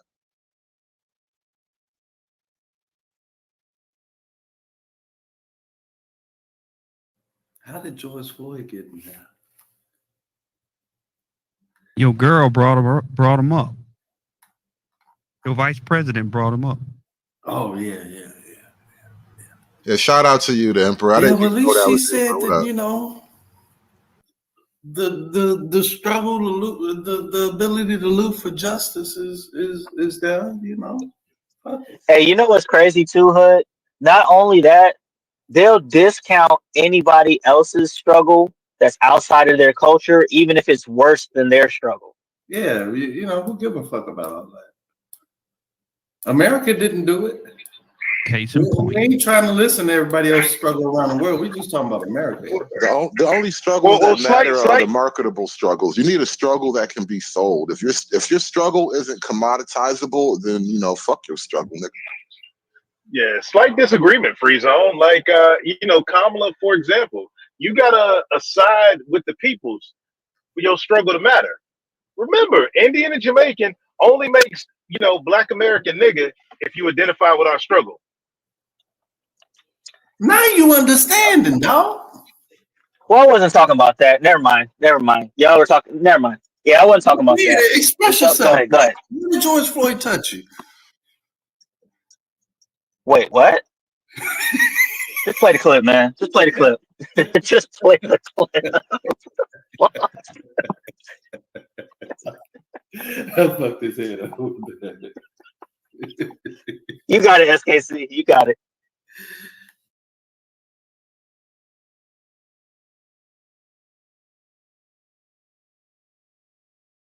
I guess he's not near the switches. Nah, he on now a we can business just shit call. on Dave. He on a business call. Yeah. Let's get this started. Yeah, I guess I was Hey, Dave, talking about the context are you of. really a Kamala voter, Dave? Nah, not really. You know what I did do this year. I'm just gonna be real. I did say that I'm not voting for anybody, but I did say, you know, protect this dude Trump from all you know the harm that's coming this way. But I don't agree with neither one of these motherfuckers. I feel like Dave is gonna write in Bernie Sanders. I don't believe in Bernie either. That motherfucker won't want to talk all that shit, but talking about no, I don't check. Fuck him. So that was the deal breaker for you. He ain't giving you no money. Basically, you know, I wasn't voting for him anyway, but people were saying, listen to him, he could be this. Listen, that motherfucker said, I don't want to check. I said, all right, well, fuck you then too. You know. Hey, is the only black issue on the table reparations? There's no other issue. Unless you can give me another one where you're gonna put money in my pocket. I would vote. If, it doesn't matter to me, Republican or Democrat, if they from Chicago or Illinois. I'm down with that. No, those are the two black issues right there. I'll vote for a black person, and I'll vote for whoever support reparations. That's pretty much it. That's it. So that means blacks in this country are doing. That means blacks in this country are doing pretty good. Then, if that's the only issue. I'm not voting. No. Well, don't forget. Don't forget, Free Zone. The George Floyd initiatives. We gotta vote for the criminals. There aren't any initiatives. Nothing came out of that. Well, the one thing that did come out of that was I don't know how many billions, but I think like 10 billion worth of come up from the Loot for Justice campaign. So, you know. This is another weird thing I don't really like about the nature of the pro-black political vision. There is no objective pro-black politic. Like I've mentioned this too many times now, but blackness does kind of exist in opposition to white. And so the pro-black politic is only a politics that operates underneath whiteness, as they say. It's not its own thing, right? It doesn't have its own philosophy. There's no pro-black Hegel or Friedman. Milton Friedman, right? There's no intellectual thinkers who have objective ideas about what black people need. Everything is centered around this idea of resistance and fighting oppression and the struggle or whatever. And so when it comes to like, why should your government exist? I don't know that most pro-blacks have actually figured that part out, or at least really had an honest debate on it. So what is the purpose of your government, Dave? Well, I would distribute the money back to me. Right, and that's exactly the problem. To add What? to that, What are you voting for? Oh my God, I quit. Well, tell me what you're voting for there, man. Walked right into it. Goddamn taxes to pretend this shit ain't about money. Like, what the fuck? To add to that, conservative, I would say that's because a lot of what they have, they don't add a lot to academia. In fact, a lot of their ideas bastardizes what academia was supposed to be about. Well, y'all tell me what the hell was. Oh, he back. Press play. We was waiting for you to press play. So you mean centers of academic excellence? They are centers of academic excellence, but don't necessarily have the same kind of resources. And so far, we've given now under our administration, as I've been vice president, $16 billion more to our HBCUs. When I was senator, I was responsible for helping to get billions into upgrading literally the physical structure because they're old. Yeah. And I think increasingly, to your point, more people are understanding. It's like we maybe skipped an era, but we're getting back to a place of more people understanding what our HBCUs do and giving more support financially to them. Yeah. But we have to. I mean, it's an incredible experience to walk on campus and everybody looks like you. Right. And to go to class and to have a teacher who takes none of your excuses. Remind your mama. Right? That's exactly right. Yeah. And Nobody remind looks like you, no, woman. you just have to work harder. You just have to compete. You'll be the class president if you do that. And the other thing that's great about an HBCU, you could be the class president at the football star. You could be in a sorority and be the head of the science club. Like it also, the beauty of HBCUs is every signal it sends you is telling you, do not confine yourself to somebody's idea of what it means for you to be a young Black person in America. I want to touch on mental health. Mental health is big in the Black community, especially Black men. We have a lot of Black men out here who starting grassroots organizations to help their communities. So I'll give you an example. A guy named When did Zeke, mental health become big in the Black community? When did mental health among Black men become a big thing? I missed that. Was I asleep? No, when niggas started being raised by bitches wholesale. Oh, because niggas is gay. Why can't the dumb bitch tell you what I'm lying about? Because the dumb bitch is lying. Because she's listening to this fucking stupid ass racist who hates her Black ass just as much as he hates me. She's too dumb to understand. Yo, man. Rest in peace, Real Brother Radio. That's so refreshing to hear, man. It ain't a lot like the Real Brother. I miss RBR. We gotta keep I miss him RBR alive. calling me a racist, man, and everything. And I miss that nigga. $100. Bitch, you lose.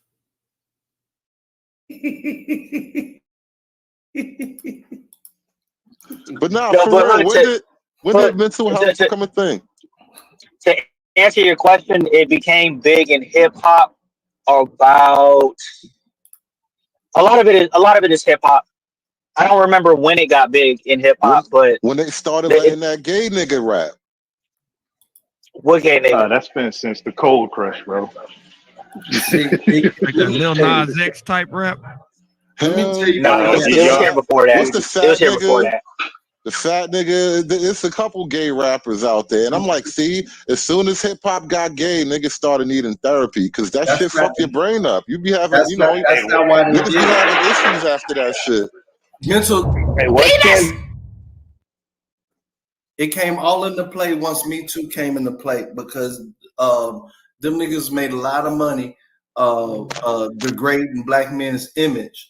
And it was about to start backfiring on it. And the only conscious excuse they had is that they was retarded. And I'm emotionally unstable. So they said, oh, you need mental health. But it was really just to cover their ass for all of, Nah, you know what's funny? It's funny you say that. For a minute there, they had this wave of like emo rap with like these really emotionally, all my friends are dead. Push me to the edge. Oh, I love that song. It's like your Kid Cudi. These are all like Kid Cudi kids. Kanye Kid Cudi type shit. I remember I heard my son say that shit. I'm like, boy, if you don't shut the fuck up with this depressing ass rap, the fuck you talk about? Oh, your friends are dead. Oh my God, you don't know shit. Yeah, I'd fuck my kids up. And all over Detroit, the Bay Area, Texas, everywhere. And then what they're doing is they're taking care of the communities. Yeah. Regardless of race, if somebody's been mistreated, if the store been mistreated, if somebody's been mistreated in that community, they're going to handle it hands-on, 19 keys and also Is it anything that you're thinking about that can help these people that's doing these grassroots that actually get stuff done on the ground? Absolutely. I think, first of all, the mental health issue is probably one of the biggest public policy failures in our country. We have acted as though healthcare we've acted as though the body starts from the neck down. Right. Instead of understanding we need healthcare also from the neck up. And it has to be done in a way that gives people the dignity and the respect they deserve. Right. We've acted as though the body starts from the neck down. Right. Instead of understanding we need healthcare also from the neck up. Right.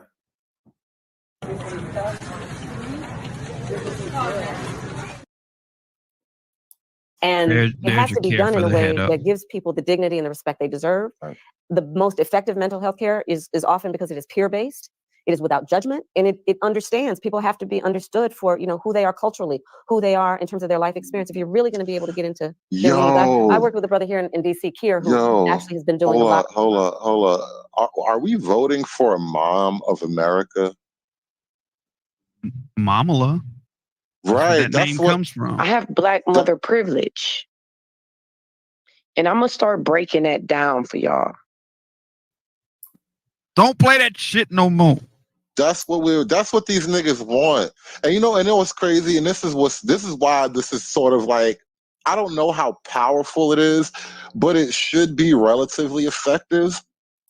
Black men don't really have the most loving mothers, just from a reputational standpoint. And so her pitch now is, I'm not just a Black woman, I'm like the mother who loves you. It's like, I never had a mother who cared about me. Okay. But the Joel Osteen for niggas. And I had him come in a couple of years ago, actually. We've been talking about how we focus in particular on our Black men and our young Black men. Because we also have to take the stigma away. And so part of that is about reminding people, it's just like, if you break your arm or you got a toothache, this is about healthcare. And helping people understand it's a sign of strength to ask for help, not a sign of weakness. Right. Because when we talk about mental health care, people understand it's a sign of strength to ask for help, not a sign of weakness. Right. Because helping people understand it's a sign of strength to ask for help, It not is. a sign of weakness. Right. Because helping people understand it's a sign of strength to No, ask no, for help, no, not a sign Dave. of weakness. Right. No, Because Dave, when we talk about mental health care, Dave, let me explain. This is the magic right here. It is a female's natural strength to ask for help. So you calling our military bitches because we asking our allies to help contain the op? America can pretty much defeat any army in the world if it really needed to. That's not really why we do that.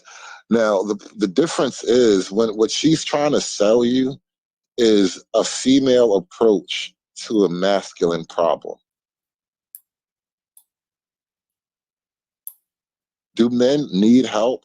Of course. There's plenty of times in your life as a man you're going to need help, right? Should you train men to seek help? Fuck no. That's dependency.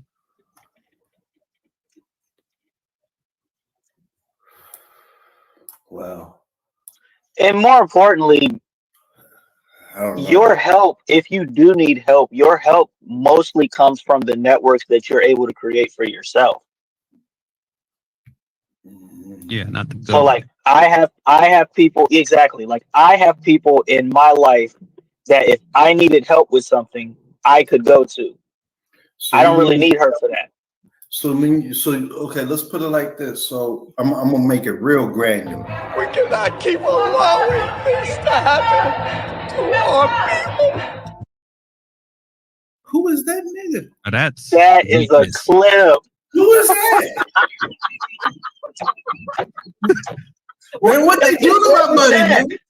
We cannot keep allowing this to happen to our people. Hey, bro, man, y'all gotta help that brother, man. Something's going wrong, man. Like, damn, like that, man. If you see dude like saying that, man, you ain't gonna be like, man, what is up? What's wrong? Y'all ain't got no. Well, Kamala said he's actually strong for asking help that way. He He's got stronger than us. He need help. Ain't nobody helping him, man. Y'all wrong, man. Get that brother some help right there. He need it. Okay. Because if we start getting, especially for people who have experienced trauma, we're talking about pain, and we understand physical pain. People who have experienced trauma, we're talking about pain, and we understand physical. For people who have experienced trauma, we're talking about pain, and we understand physical pain. Take an aspirin, whatever, but we don't deal with mental and emotional pain in the same way. And here's the thing: first of all, look, growing up in poverty, trauma-inducing. Major. Growing up around, any form of violence, which crosses socioeconomic lines, by the way. So let's not act as though it's just low-income people. Everywhere, trauma-inducing. And the thing about it is, when we talk about post-traumatic stress disorder, right? What happens when you've been repeatedly exposed to trauma? Somebody explained it to me years ago. It's oversimplified, but I'm going to offer you this. So imagine you're walking across a busy street every day, and a Mack truck comes barreling down. You will produce basically a response without even reflection. You'll jump back. If every day you're walking across the street, that thing, you overproduce the thing, so that one day you're walking across that street, that Mack truck has come barreling down. You see it, and you keep walking. And then we start talking about our young people don't have emotions. Numb to it. They're as though they've chosen, as though they have chosen to not have emotion. And we don't realize that a lot of it is physiological, literally. There's something really quickly, just an observation. Feelings. You notice something? When it comes to presidential stuff, she doesn't have a lot to say.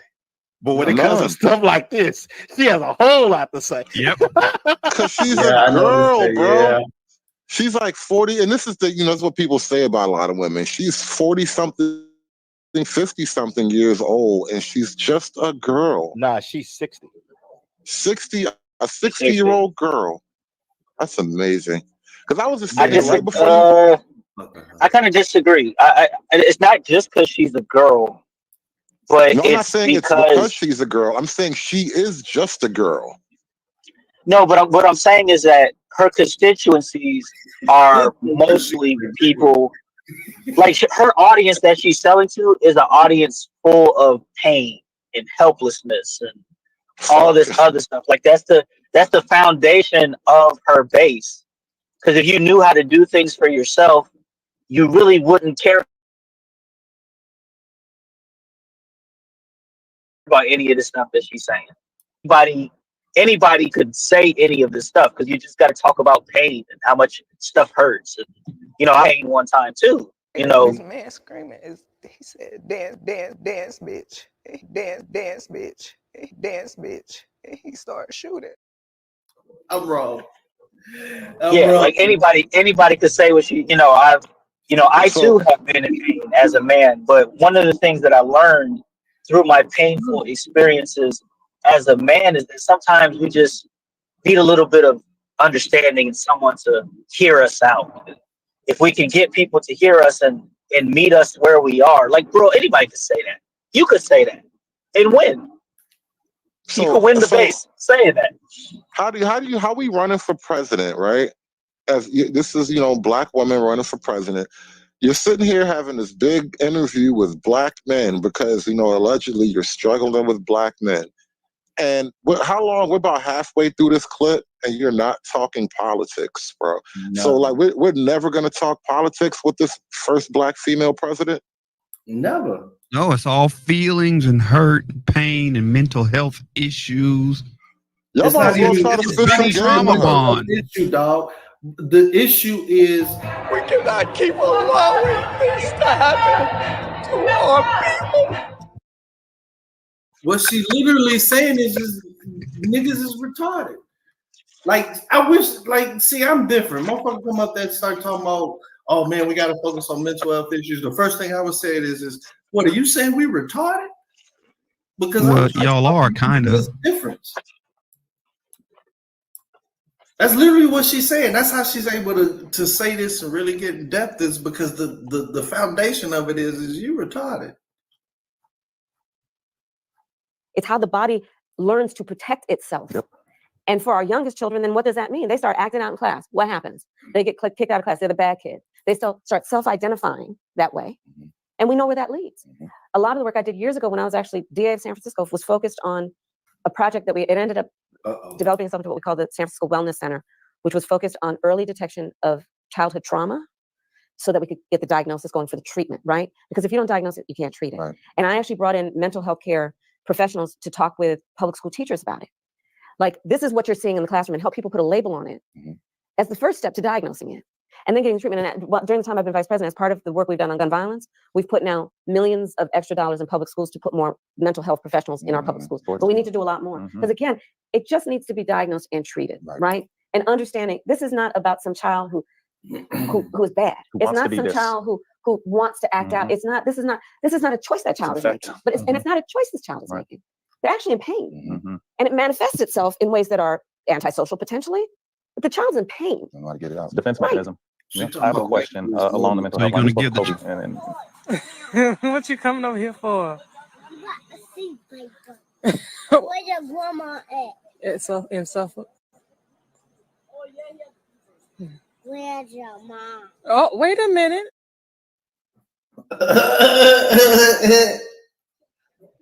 I seen You know what's crazy? I always hear that clip, but I've never actually seen that clip. I didn't know that kid pulled out a gun. I've seen that in real life though. Yeah. What you coming over here for? Where your grandma at? In Suffolk. Where's your mom? Oh, wait a minute. It was a joke until he said, "Stop playing with me." It was all a joke until he's like, "I stop playing with me." Oh, wait a minute, I gotta tell the truth. You know, over his long career, was there any negativity or hatred or disrespect toward you that he heard and hurt? And he said, I heard it all. And he said it all hurt.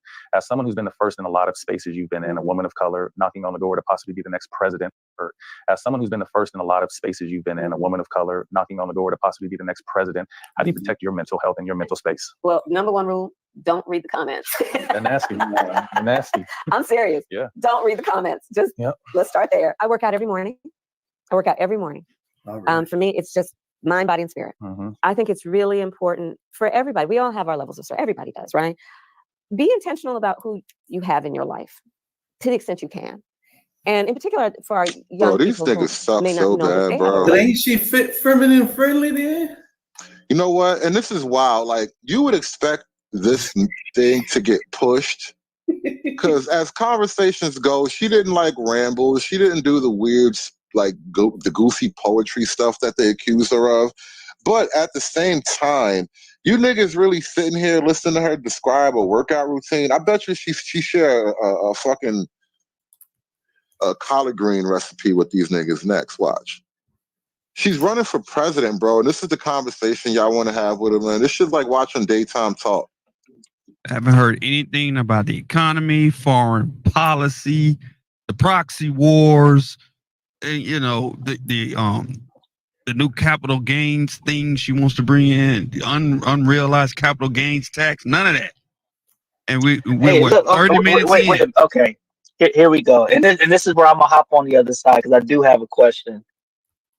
What is your specific guideline? Like, because it does come across sometimes is that people pick and choose when they want to hear policy and when they don't. Like, when do you care for policy and when do you not care for policy? Well, it's not even when somebody's running for president. Fair, but look, it's not even that I am this big policy wonk, right? I'm not acting like that. I'm just generally disturbed on this level of, one, there's been this big push of what do black men get if we vote Democrat, right?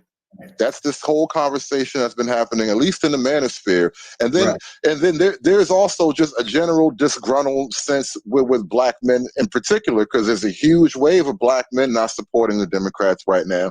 And so at this critical moment where it's her job to appeal to black men, and it's only an emotional appeal. And then on the other side of that, I'm upset with the two black men because y'all niggas doing it bad. Y'all making us bad. I mean, y'all giving us a bad look right now. The two black men interviewing her who have an opportunity to say, listen, sell me as a black man, you tell me why I should vote Democrat, right?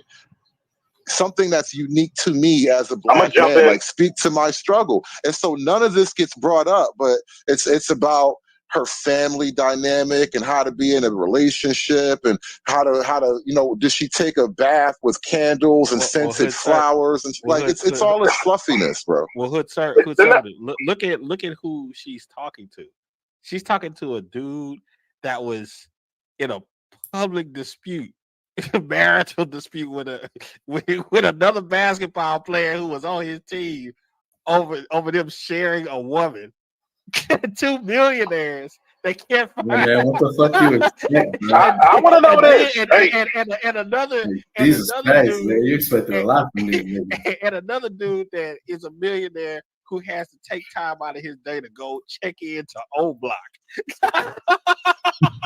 Yeah, you expected way too much from these niggas, bro. I'm gonna ask the question though. I gotta get pushed back to Hood. Man, you my nigga, but what benefit does any of this happen to a man whose skin just happens to be swarthy? I'm gonna push back on that black man shit. I look at this as an appeal to niggas. But that's the point. They're not even trying to appeal to niggas on any level beyond I'm nice. Like there's no, like even niggas deserve a steak, goddamn it. Sell it, offer the nigga a steak or something. Shit. Like this whole thing is keep allowing this to happen to our people. But when you sell to blacks, you have to sell to the woman. The woman is over the blacks. That's why everybody talks to the black woman when they want to get through to black people. And this is no different. It just all seems gay. Like it just does. Like it does not make any sense whatsoever. Because she's talking to them like they're gay. Yeah, well, here's the thing. Even the thing about the kids in school, there's no mention of fathers whatsoever. Not a single time. I heard about stepdads, but I haven't heard a single mention of dads, fathers, nuclear family, nothing. Well, her side wants to get rid of that. Sounds like you get rid of all of that anger. Yeah, you're not gonna hear that. But that's exactly what's wild about this, and this is why the Democrats are having this problem with men. Think about this from the campaign side. If they were proud of this conversation, these clips would have been flooded. You couldn't avoid these clips on your social media. But this thing happened, and it was like nothing. I didn't even know until right now. A lot of people actually destroyed them too in the and I'm using that verbiage, destroyed. Their comment section was interesting. I bet. Now I got to go look at it. That's another show. Right. To be intentional about, do you have people in your life who applaud your success? Do you have people in your life who you trust? Do you have people in your life who, when you trip and fall, they laugh with you and then they pick you up and push you back out there? There are people that you know who will be those people if you choose to have them. I am blessed to have an incredible family and incredible friends. My best friend from kindergarten is still one of my best friends. That's crazy. Right? Stacey Johnson. Yeah, that's dope. I love it. We used to go to the clubs and her father Seville. And so I think that's part of it, right? Because you do need the support to deal with it. And especially, I mean, people who are active on social media, it's hard out there. It's tough. And you have to find things. Like I love to cook. I love to cook. And it's a way for me to I think it's just, for me, it's a great gift I can give to people I love. But it's also, it's like I start out, I know what I'm going to make, and then I'm done and I can give it to people. And it just gives me something to do that is productive. I had an epiphany. Pause this. What it is you like to do that takes your mind off of. Or she did some research and said all these black men complaining about is a fit, feminine, and friendly woman. And so she's saying, hey, I'm cooking. I'm just going to laugh and be fun. And, I work out in the morning and, I love black men. That actually makes sense, Dave. Thank you. Yeah. The stresses that is also small business, black business. We actually just started our business in January, so we're we've grown from a show to a whole. Y'all don't even realize what he said. Plan moving forward for people. I see what you did, Dave. He said, that's all she did. Maybe was just researching and be like, you know what? Watch Kevin Samuels and then he's like, I know what to say to that. All the black men need is a fit, feminine and friendly woman, and I'm gonna bring it to him. And I work out in the morning, Oh. and we joke, but I just always happy. That's what you need as a black man, and I'm friendly, and I'm fit, and I'm feminine. Is that not what she's doing? And I've never agreed with Dave ever, but is that not what she's doing? I honestly think that might be the campaign strategy for black men. I mean, but that's really outside of reparations. That's really all they. That's what they say they want, bro. That is all. That is all that y'all like. Come on, I hear this every day. This is all that's holding the black man back. They went to the polls. They went to the polls after no vote, no voting. Racism doesn't exist. Why would this be worse than that? Racism doesn't exist, guys. You don't. No more bootstraps, no more anything. The only thing holding back is getting this woman to be cooking, and she cooks. She'll even make you collard greens in the goddamn tub. Isn't this the perfect woman I've been asking for the past decade? Y'all talking points made this moment. But isn't that not what she's doing? Y'all, I keep telling y'all can't handle the truth. This is the same person. This is the same person that changes her accent depending on the crowd. It's not far-fetched for her to be doing some shit like this. Watch a couple of Kevin Samuels videos and they come up with a campaign plan. What y'all like it? What y'all look? She said I can be the side piece too, and I could be the side piece. If your woman ain't acting right, well, goddamn it, you can go with the side piece and we can take over the world. This is what y'all been asking for. Oh my God! He makes sense for his own. Change. He makes sense for his own. He just does. Policy doesn't change, but what you're getting is you've been saying, "All right, your Keisha ain't acting right. Okay, all right, let me show you. I'm finna be happy." Yeah. I mean, Dave. I like to further sell your point, Dave. I do. Here it is. You have the pinnacle of the Das Communitas on the screen. The super athletic half gang tatted out multiple baby mama guys with the side chick that hung it all up and got with the white dude, and now they can actually get along with each other. That's Voltron. And see, you right there. But you worried about who the whole loyal to. What she's saying? No. I'm not saying. I'm not calling her a hoe. I'm not saying anything about the loyalty. I'm saying now that she has the white dude, now she can sit down and have a cordial conversation with the super thug dudes. No, she was sucking Willie too at the beginning. But that's what I'm saying. But she couldn't have that conversation with them back then. Now, right. Because the white dude, when the white dude got her mind right, the mental health she can have the conversation with them. The mental health will not allow this conversation. This is making sense, SK. I see what you're saying. That's because now she can still have the power over them. Exactly. Y'all don't get it. But no, she's literally saying, Ray. Dave, you're not getting it. You're not getting it. Back then, when she was with Willie, she didn't have no power over them. Cause they could go to Willie and be like, "Hey, Willie, your chick, she tripping. Let me get left." But now they can't do that anymore, and now they can actually respect and have a conversation with her because they know that the white man gave her the power. No. Look, okay, I'm making it real simple again. Look at the optics, right? She's in the lounge chair, right? She's in the boss chair. But here's the thing. They got their legs submissive crossed, role. And hold on, let me finish. She got their hands crossed and legs crossed and their hands folded, and they looking down. She can look at them, but they can't look at her. Y'all not seeing. Listen. Freeze frame Oh game. my Listen, God, I listen. can't breathe, man. This is the optics why they Mama! can't. One of them has the Motley. Hey, Carlton, they not following The my Motley logic. get up. They trying to the Motley get up. I led them to water. It's a shot. I'm trying to tell you what the campaign, optics is campaign. Before they could get on camera, she told him, "Hey, you need to lay your hair down. I guess you know whatever the plat stuff you got or whatever, you need to, lay that stuff down. I don't want it wild all over the your head and all that other stuff like you some type of super thug. Yeah, you need and seeking. You two need to be on your best behavior. Y'all think this political now? Yeah, think it looks No. Don't embarrass me in front of these white folk. And seeking said it right in the chat. This is pick me politics right here. This is pick me. This is pick me politics right in front of you right here.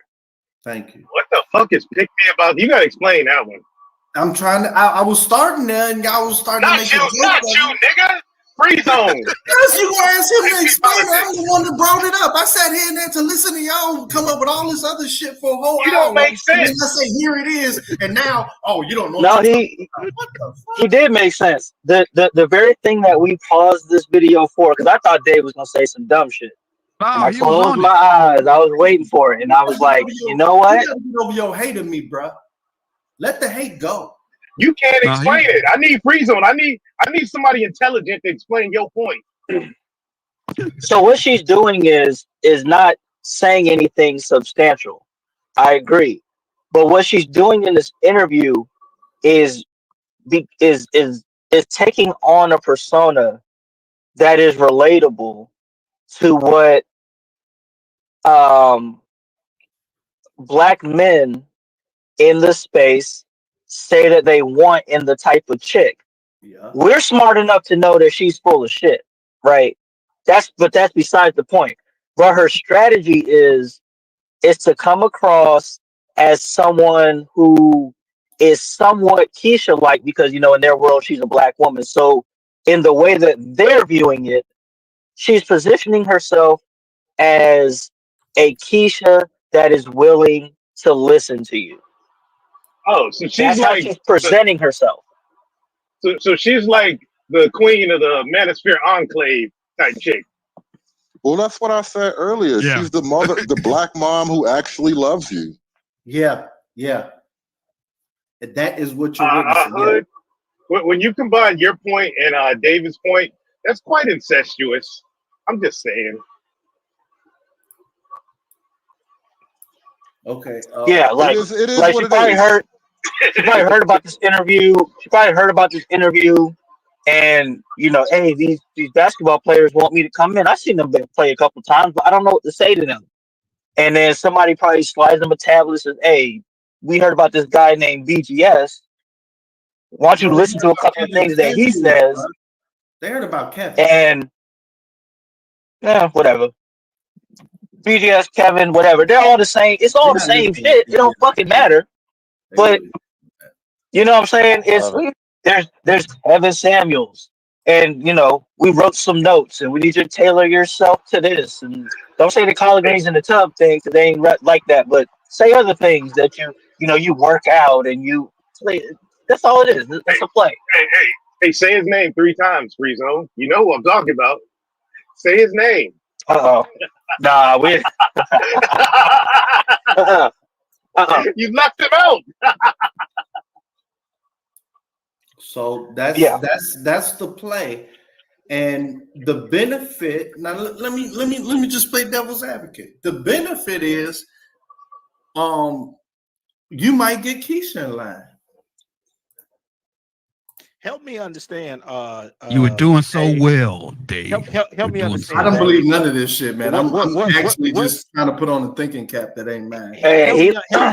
Help me understand, Dave. What's going through this dude's head right here? He knows what this is about. See, he has plenty of side of chicks. You see what I'm saying? So he's sitting there thinking like, so you mean to tell me that the dynamic is basically my side bitch is gonna stay in line for the long term, and be so good to where the girl I'm with, she gonna feel like she gotta step it up. Well, what I'm wondering, Dave, is why is he cheesing so hard? Because she just said something related to play it back. I have no idea. Play it back. It was something funny. It was something funny. I'm just telling you. I'm just telling you how it is, man. Not how it should be. Choose to have them. I am blessed to have an incredible family and incredible friends. My best friend from kindergarten is still one of my best friends. That's crazy. Right? Stacey Johnson, an incredible family and incredible friends. Let me help you guys out with something. Let guys help you out with something. All right. She's just stated what I believe is a lie. But in this, some quick editing was used in order to hide the old block dude's true reaction. I saw that. It was a cut. Watch. Garden is still. There are people who have an incredible family and incredible friends. My best friend from kindergarten is still one of my best friends. That's crazy. Right? They incredible friends. My best friend from kindergarten is still one of my best friends. That's crazy. Yep, nice jump cut. Yeah, that was. He probably said he's responding to what was cut out because she says right and then he laughs. She said something she wasn't supposed to say. Wasn't shit. I had to. Wow. He said here's the cut in slow mo. From kindergarten is still one of my best friends. That's crazy. Right? They try to make it seem like he laughed at that, and he didn't. We all know Yeah. In AAVE, we know that's crazy. It means nigga, you lying your black ass off. We know that's what that means. Yeah. That's crazy. Crazy. Right. You ain't got a lot of That's crazy. Right. That nigga said you ain't got a lot of kicking. Yeah. Right. The eye roll. The eye roll. You ain't got a lot of kicking. Man, he's like, I'm glad I'm getting paid for this shit. So now that you know what the campaigns is offering, that's basically it. I didn't just told you what it's about, man. Right. Stacey Johnson. Yeah, that's dope. Sense of communities. I love her. Small business, black business. We actually just started our business in January, so we've grown from a show to a whole entire company. What is your economic plan moving forward for people who are living paycheck to paycheck and struggling for groceries and rent and homeowners? So look, I grew up. So my sister and I were raised by our mother. We lived for a long time in an apartment on top of a child care center. That child care center was actually owned by a woman who lived 2 doors down from us, Mrs. Shelton, who was, by all of our accounts, hold up, SKC. She helped raise us. Hold up. She gets so uncomfortable when it's about politics and economics, all that president stuff. But the feeling stuff, she's laid back. She's rolling with it. The cadence is nice. I'll tell you this, man. Just from spending 8 years as an interrogator, I'll tell you this. She's reading the script right now. She's retelling the script. Oh yeah. Oh yeah. Oh yeah. That makes sense. Guatemala, he's an interrogator, man. You goddamn black James. Because like got a gun in the back of her head. So I'll start with the small business. Congratulations on what you guys have done. I, from a child, knew who our small business owners are, right? I mean, you're business leaders, but you're also civic leaders. You take seriously your voice and how you can mentor, how you can grow, right? Communities and the sense of communities. I love our small businesses. And so a lot of my work in terms of building and growing the economy has focused on small businesses. And my vision overall is we need to build an opportunity economy in which we increase opportunity for all, including small business owners. So a lot of my work, even in the sense. She's not laid back in her chair anymore. She's upright and stiff.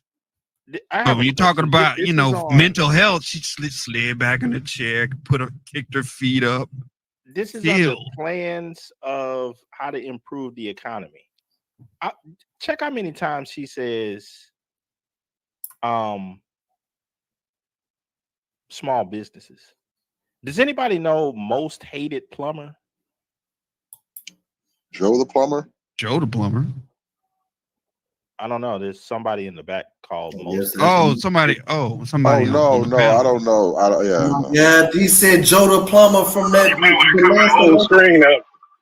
Hell no, Joe the plumber. All Do business. you have a Black cover business. We actually screen? just started our business in January, so we've grown from a show to a whole entire company. What is your economic plan moving Look how forward many for times people we've been who are small business. living paycheck to paycheck and struggling for groceries and rent and homeowners? So look, I grew up. So my sister and I were raised by our mother. We lived for a long time in an apartment on top of a child care center. That child care center was actually owned by a woman who lived 2 doors down from us, Mrs. Shelton, who was, by all of our accounts and feelings, our Nervous. Look at that. Look at that hand. And so she was a small business owner. Let it rock. Let it rock. Watch this. Watch this. Let it rock. I, from a child, knew who our small business owners are, right? I mean, you're business leaders, but you're also civic leaders. You take seriously your voice and how you can mentor, how you can grow, right? Communities and the sense of communities. I love our small businesses. And so a lot of my work in terms of building and growing the economy has focused on small businesses. And my vision overall is we need to build an opportunity economy in which we increase opportunity for all, including small business owners. So a lot of my work, even in the Senate, was about increasing access to capital through our small businesses and in particular through our community banks. So I've been responsible for billions of dollars more now going into our community banks because they're in the community and then they know who's in the community and where the talent is and who's doing good in the community, what the community wants. And so part of my plan as president is to give small businesses, startups, a tax deduction of $50,000 to start up. Because right now the tax deduction is $5,000. Can't do nothing with that. That's exactly Whose right. phone is that? And see, the thing we know is that most of our small business, our entrepreneurs who want to start a small business, got a great idea, have incredible work ethic, but they weren't handed a bunch of money on a silver tray, and they just need to get their foot in the door. So there is that. There is what I need to do and what we need to do around making housing and rent more affordable. She's gonna get that Part money of the to problem is we illegals. have a housing supply shortage. My plan includes Yeah, that's giving the new incentives for that's the new definition of small business. Illegal. But startups. did y'all Tax catch that? deduction of $50,000 to start up. Because right now the Everything she said was, and Hood mentioned it before when he was joking about David. Everything right there was main character energy.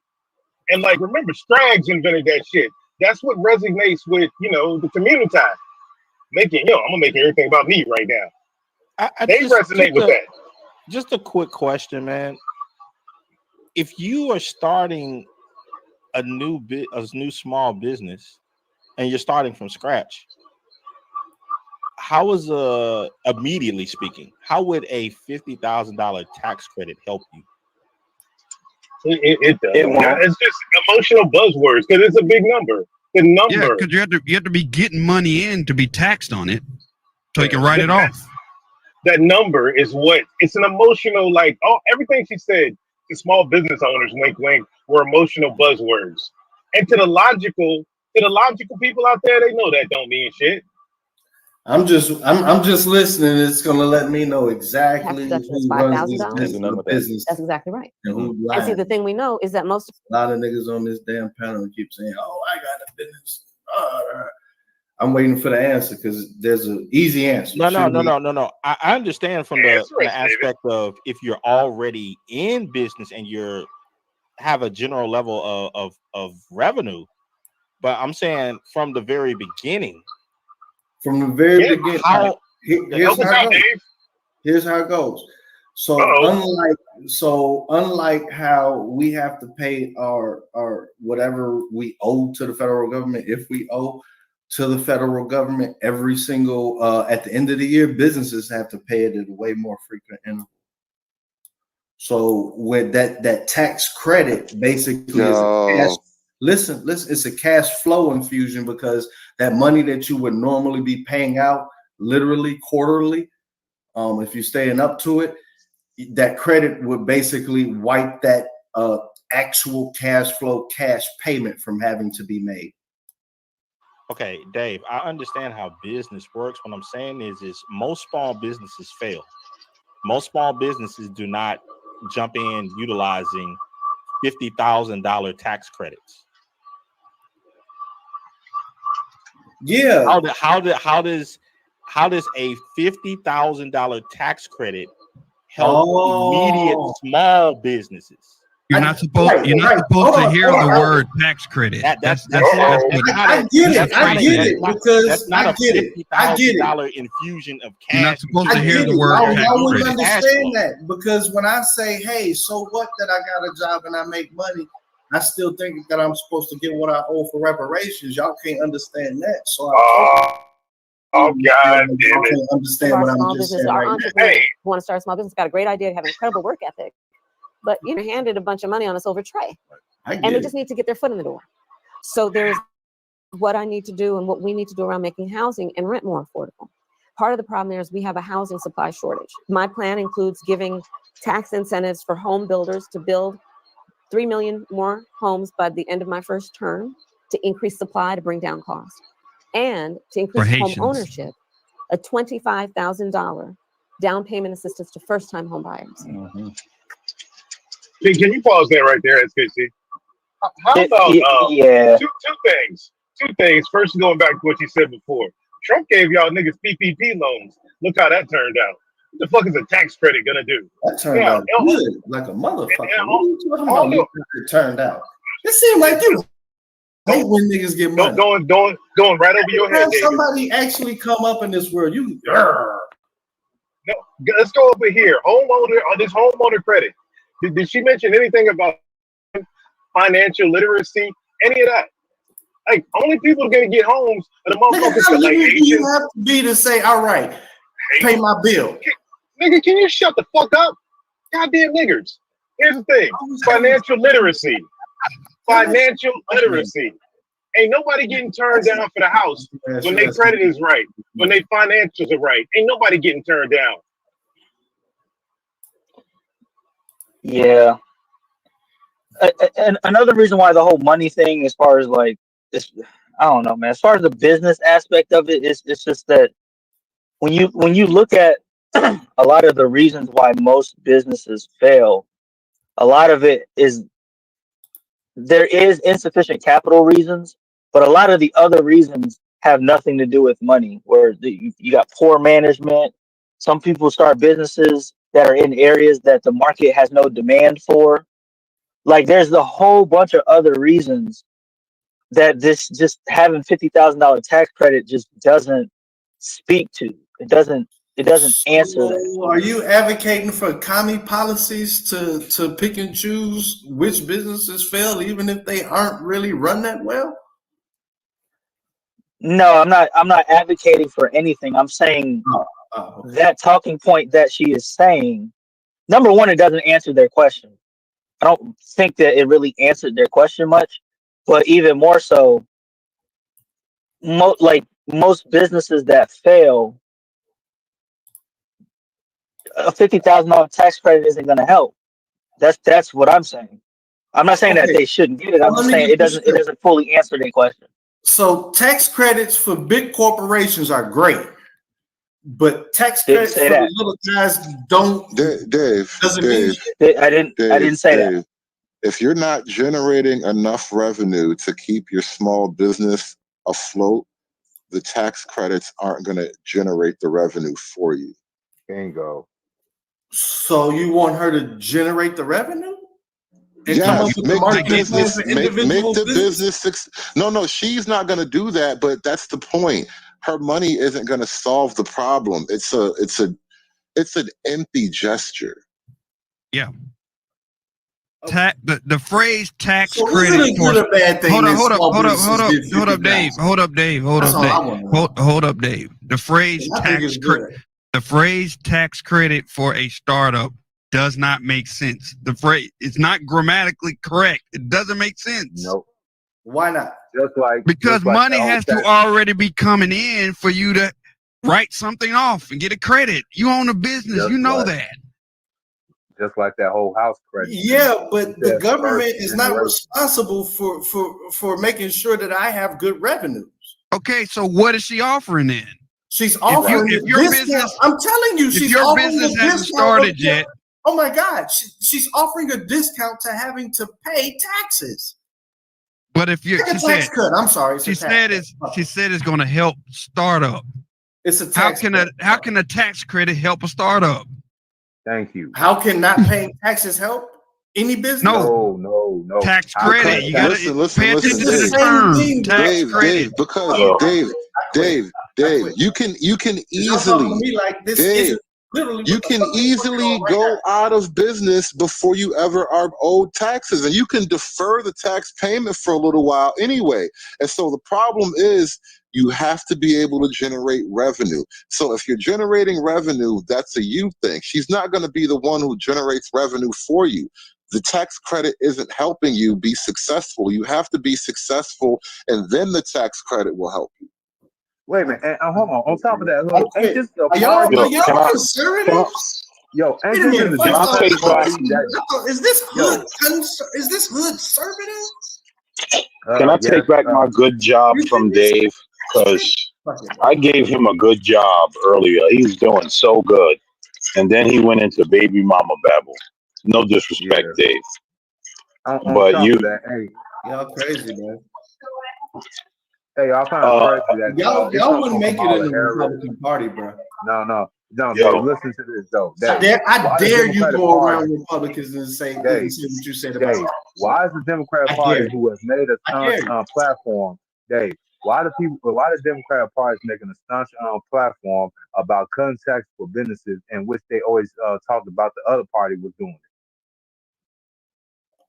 Did you get that? Because they're trying to dig into the Republican Party voter base. That's why they really okay. You want to know the real? Like, some of your biggest companies are considered small businesses. The way that they're structured. So if I want to get technical, it's not going to help any of the little people anyway, because the majority of money is going to be eaten up by the large. It's like super huge firms, but the way that they're structured. So then, Dave, since you know that, since we got down to the real talk, then why is she presenting it like it is helping the little guy? Thank you. That's the reason I had to. Y'all didn't know that. Y'all were just arguing with me because Dave, but you know that, and you argue with us as if we're wrong when you fucking know that. But I first wanted you to at least, I was arguing with the way that y'all were describing what a tax credit is. No, Dave, from the very beginning, y'all were describing tax credits. I had a real suspicion that you didn't know anything about business. The way that I described it, Dave, is I said, how in the heck? I said, I understand for already established business, but I'm talking about fresh startups. Like, that's what she was talking about. She said it will help. She said entrepreneurs that just need to get their foot in the door. Those are fresh new people. How would a $50,000 tax credit help those people? Okay, maybe I have to say it a different way. So I'm a fresh new business, right? The dollar I make, let's say I have one product, it costs me $5, all inclusive, overhead, labor. No, Dave. I'm trying. I don't know another way to explain it. I figured you're asking me, how does that? It's no way to backdoor it, Dave. You already stated that it really isn't going to help the little guy. I'm saying out of all the money, listen. Oh God, listen. Out of all the money of the tax credits that are out there, this little 50 compared to what's already on the books for everybody else, the big ones that get the majority of the tax credits on other shit. No, this is not going to just catapult everybody to be the greatest one. But this is you can't deny that this is a good thing for startups, whether it's large or not. It's a plus. Yes, Dave. For the startup that makes it, yes, it's good for them. So what I'm saying is I'm explaining it literally hits your cash flow, because at the end of the quarters, you have to send in, you have to pay the federal. They're not Don't tell me a tax break gives you cash flow. I'm trying to tell you this because if you make a profit, you have to pay the federal government. If you made a profit, then you already had cash flow before the fucking tax break. You see what? Jesus Lord, bro, why are you fighting us? And you know these simple things because you obviously understand the business side of it. No. And just like he's a 1099. He knows. Like, I'm really trying to help y'all be conservative, right? I'll go into a round of conservatives and they ask you this question. You ain't got no goddamn bunch of Nazis, dumb nigga. Cool nigga. Y'all fake conservative. Man. Don't Anyway, go around We just know math. Don't go We around know on math. Republicans and say what you Can I saying. just say what I came up here to say? The part that got skipped, which I knew they were going to take out, was after she went into that story about her imaginary best friend or whatever. She said that her best friend's father used to drive them to the nightclub in his Cadillac. Yeah, and that's the part they took out. Oh, okay. Can we Appreciate find that. on Twitter? I pretty sure it's on Twitter. Because again, people Hey, just need Jay. to get their foot in the door, Please don't talk about right? the That's tax exactly credit right. no more. Y'all That's are exactly fucking right. money And we know home ownership, especially for the community, that's the fastest, most effective, That's what I want to talk and most about right sure ways to build intergenerational wealth. It's then when your child says, I want to go to an HBCU or some other college, and you say, well, honey, you don't have to take out a student loan. I'm going to take some equity out of the house. Or your child says, I want to start up a small business, and you can say, let me take some equity and help you. First, what is that business? Let me make sure it's not no belt play. Well, but you know what I'm saying. No, I get what you're saying. You have something to pull from. Productive, right? You have something where it's about intergenerational wealth. Because see, here's how I feel about the economy and the economy I want to grow. We have, over the last 4 years, reduced Black unemployment to the lowest it has been in decades. Okay, that is an accomplishment. However, I believe, need to measure our success not just only about everybody's working, but can you build wealth? Can you start saving? Can you start saving? Right. Can you buy a home? Can you start saving to take your family on vacation from time to time? Can you save enough so that Christmas time for you and your children is not stressful, but something enjoyable, right? And so it's about, yes, we got to make sure that we have high employment, but also that we create opportunities for people to build wealth. Get ahead. Part of my plan is also to expand the child tax credit. $6,000 in the first year of your child's life. Man, I could use that one. Because you know what that means. That's your bitch credit. Now, you hear what she said, right? That $25,000 tax credit, that $25,000 tax credit is going for first generation homeowners. That means that your parents cannot own a home before you did. I didn't catch that. Yeah, they don't catch that. Oh, wait a minute.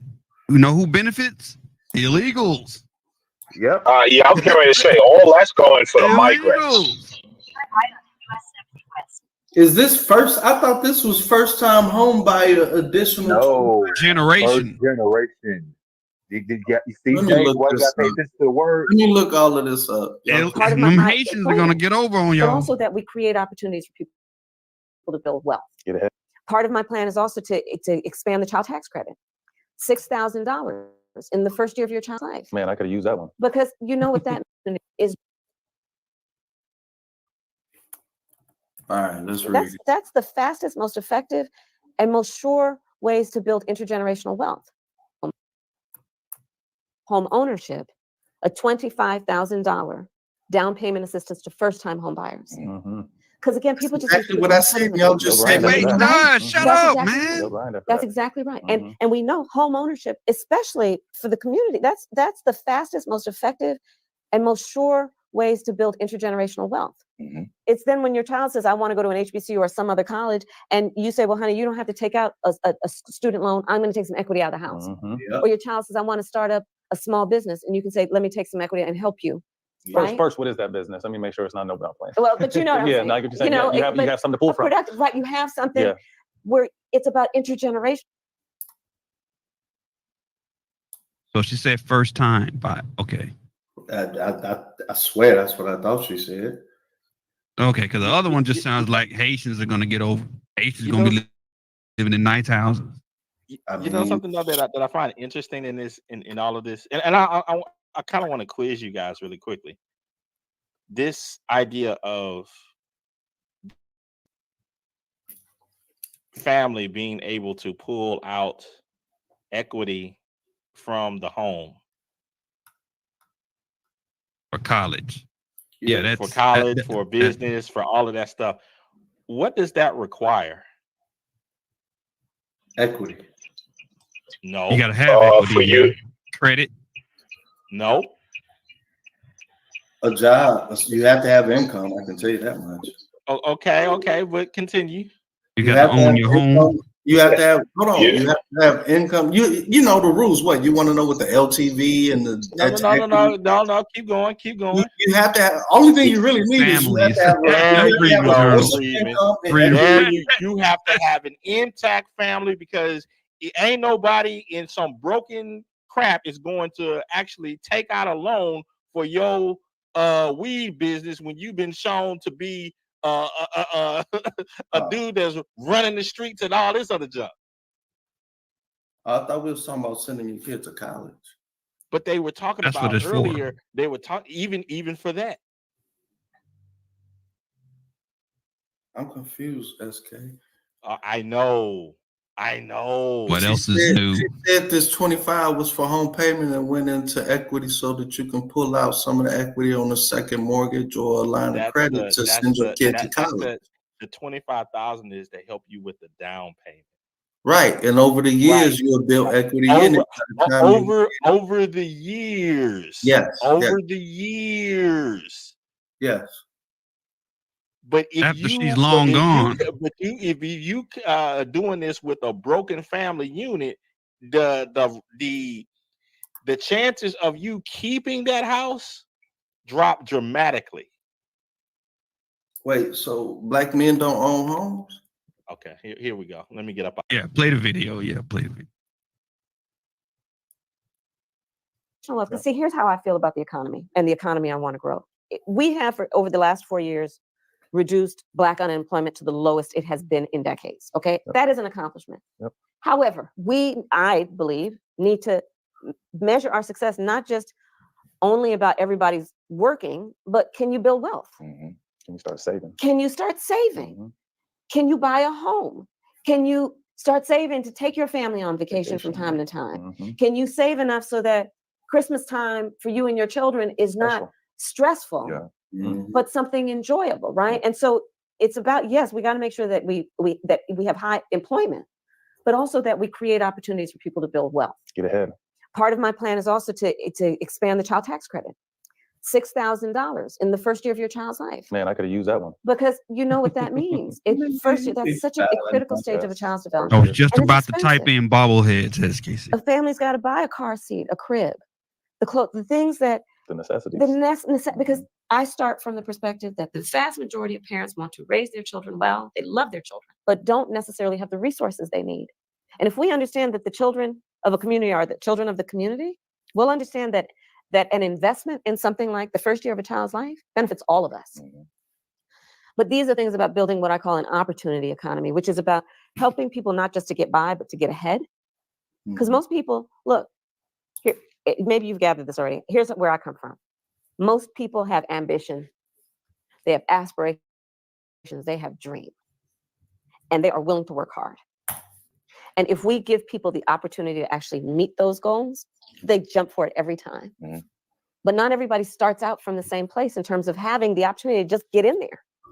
And so my plans, whether it be $25,000 down payment assistance, whether it be a $6,000 child tax credit, or helping people in terms of what they need to do to be able to start a small business with a bigger tax deduction. The reason I'm saying all that is because when those folks are successful, we are all successful. Community feels it. And we actually strengthen the economy overall. Absolutely. When middle class is strong in America, America's economy is strong. It's a better country. Yeah. And it's a better country for all of us. But taxes aren't So we're keeping running people short from on time. starting We're a gonna finish business. up with quick hitters. First thing to come to mind, let us know. Oh, cannabis? I just feel strongly people should not be going to jail for smoking weed. And we know historically what that is. You locked up a lot of them. That's crazy. You locked up a gang of them. That is wild. You had niggas fighting forest fires for weed. Smoking weed. Oh, cannabis? I just feel strongly people should not be going to jail for smoking weed. I know they looking like, all right, next question. I know they looking like, what the fuck? Oh, they gonna cut something out after this? Yeah, they do. SK, when did they cut this out? Let's see what the editor did. They had to edit that. And we know historically what that has meant and who has gone to jail. Second, I just think we have come.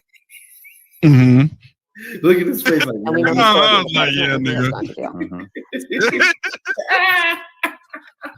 Man, look at his face, man. He like, man, you serious? You ready to Hey, jump someone out put that that picture right there. Mhm. That's a meme right there. I don't know. I think they believe her. I mean, come on. I mean, Nah, one it's a guy lot of keeps believe talking her. about his data checking the whole block, and the other guy like not that smart. Like, But they know somebody's on a weed charge for weed. yeah, but these niggas ain't that smart. I hate to say that. Second, I just think we have come to a point where we have to understand that we need to legalize it and stop criminalizing this behavior. And so, and I've actually, this is not a new position for me. I have felt for a long time we need to legalize it. So that's where I am on that. I love it. You lying? Well, actually, this is not a new position for me. I have felt for a long time we need to legalize it. So that's where I am on that. And I've actually, this is not a new position for me. I have felt for a long time we need to legalize it. So that's where I am on that. I love it. Well, Okay. she said weed. It's Not like, cannabis. okay, let's Pay move attention, on. y'all. Yeah, that's old school, right? Yeah, that's old school. I like it. I like it. All right. I love it. Favorite holiday to cook and what's your signature These dish? niggas just cucks. Sunday. I like it. I like it. Man, All No right. pushback Favorite holiday to whatsoever on cook that.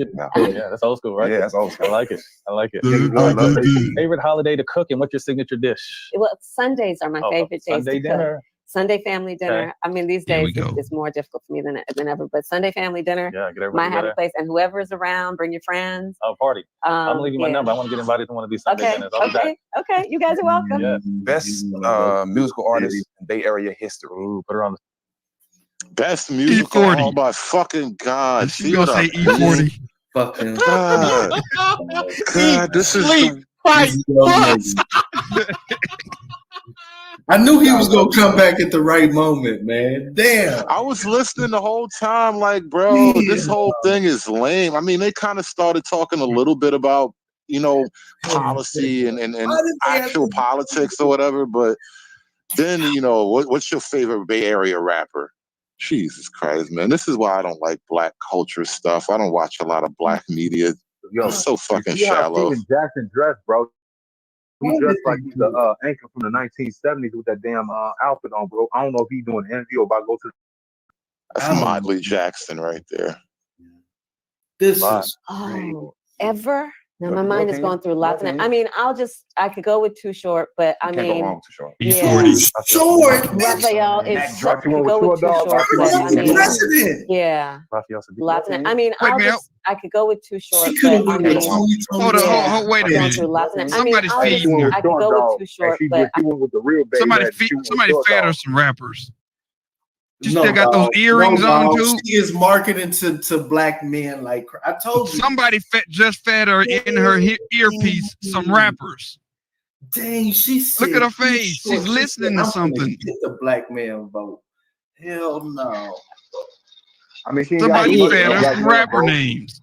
Hey, she light Like- skinned and she got what's the name power. Black men gonna vote for her regardless. You see them two niggas shutting down and being real simpish and cuckish right now in front of her. She got the black man vote. All she gotta do is say Too Short. That's it. Dang. Well, aside from the fact that I don't think that Too Short. Nah, that's not gonna get you to vote. But Yes. more importantly, what kind of questions did y'all expect? Y'all expected these two niggas to hit her with like the hard hitting questions that everybody wanted to know? This is, as far as I'm concerned. Surprised. Damn. As far as I did not expect them to be talking about rap though. That shit killed me, especially Bay Area rap. Like, damn, they not even national niggas. My thing is Too Short. For Double A, I'm the CEO of the largest corporation in America, and my bald head, earring wearing swagger is running this city my way. Yeah. Gonna be You remember you be CEO of the you jail remember now. when Hillary said I keep hot sauce in my purse on the Breakfast Club? Yeah. Yep. I think a lot of this came from that. I think they saw something there and then they just said, hey, we're gonna go full bore with it. That was the test. And they said, hey, some people are saying some good stuff about it. I mean, we got a lot of people saying and all this other shit, but ever since then, we've had this like we've had this thing where it's the same thing as when they change their accents according to which city they go to. It's all the same shit. It's all the same shit. They're meeting people where they are. Well,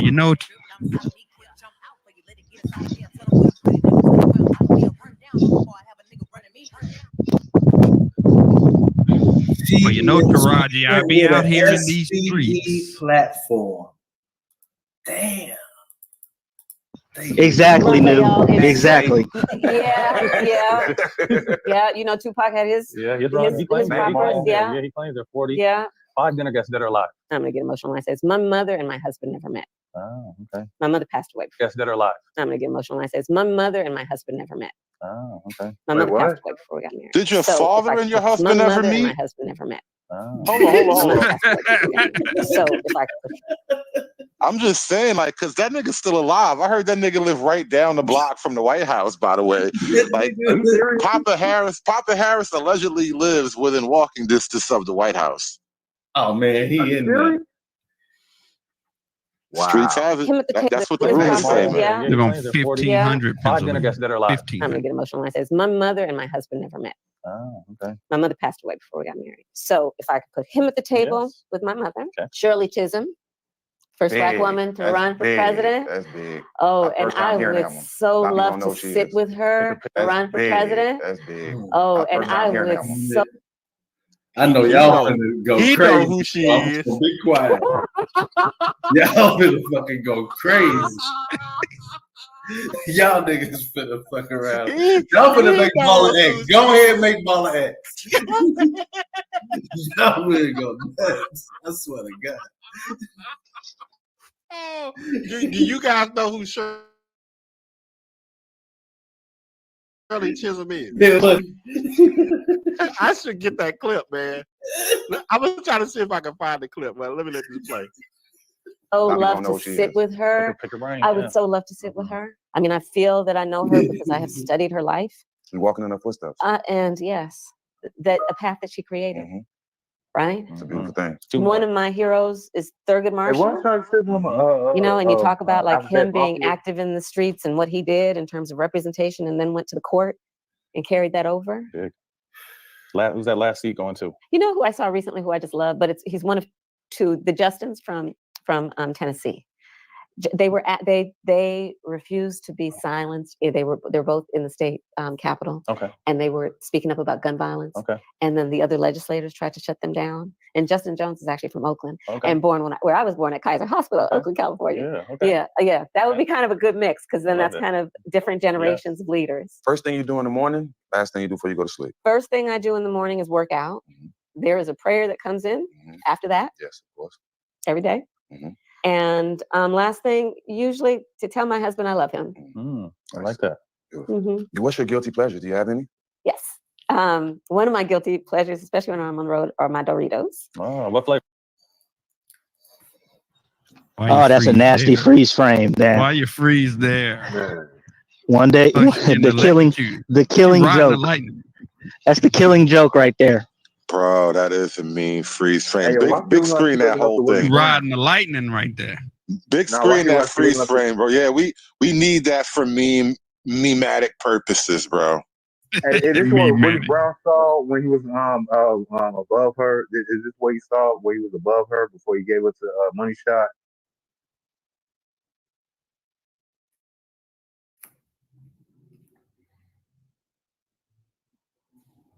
Boy, you.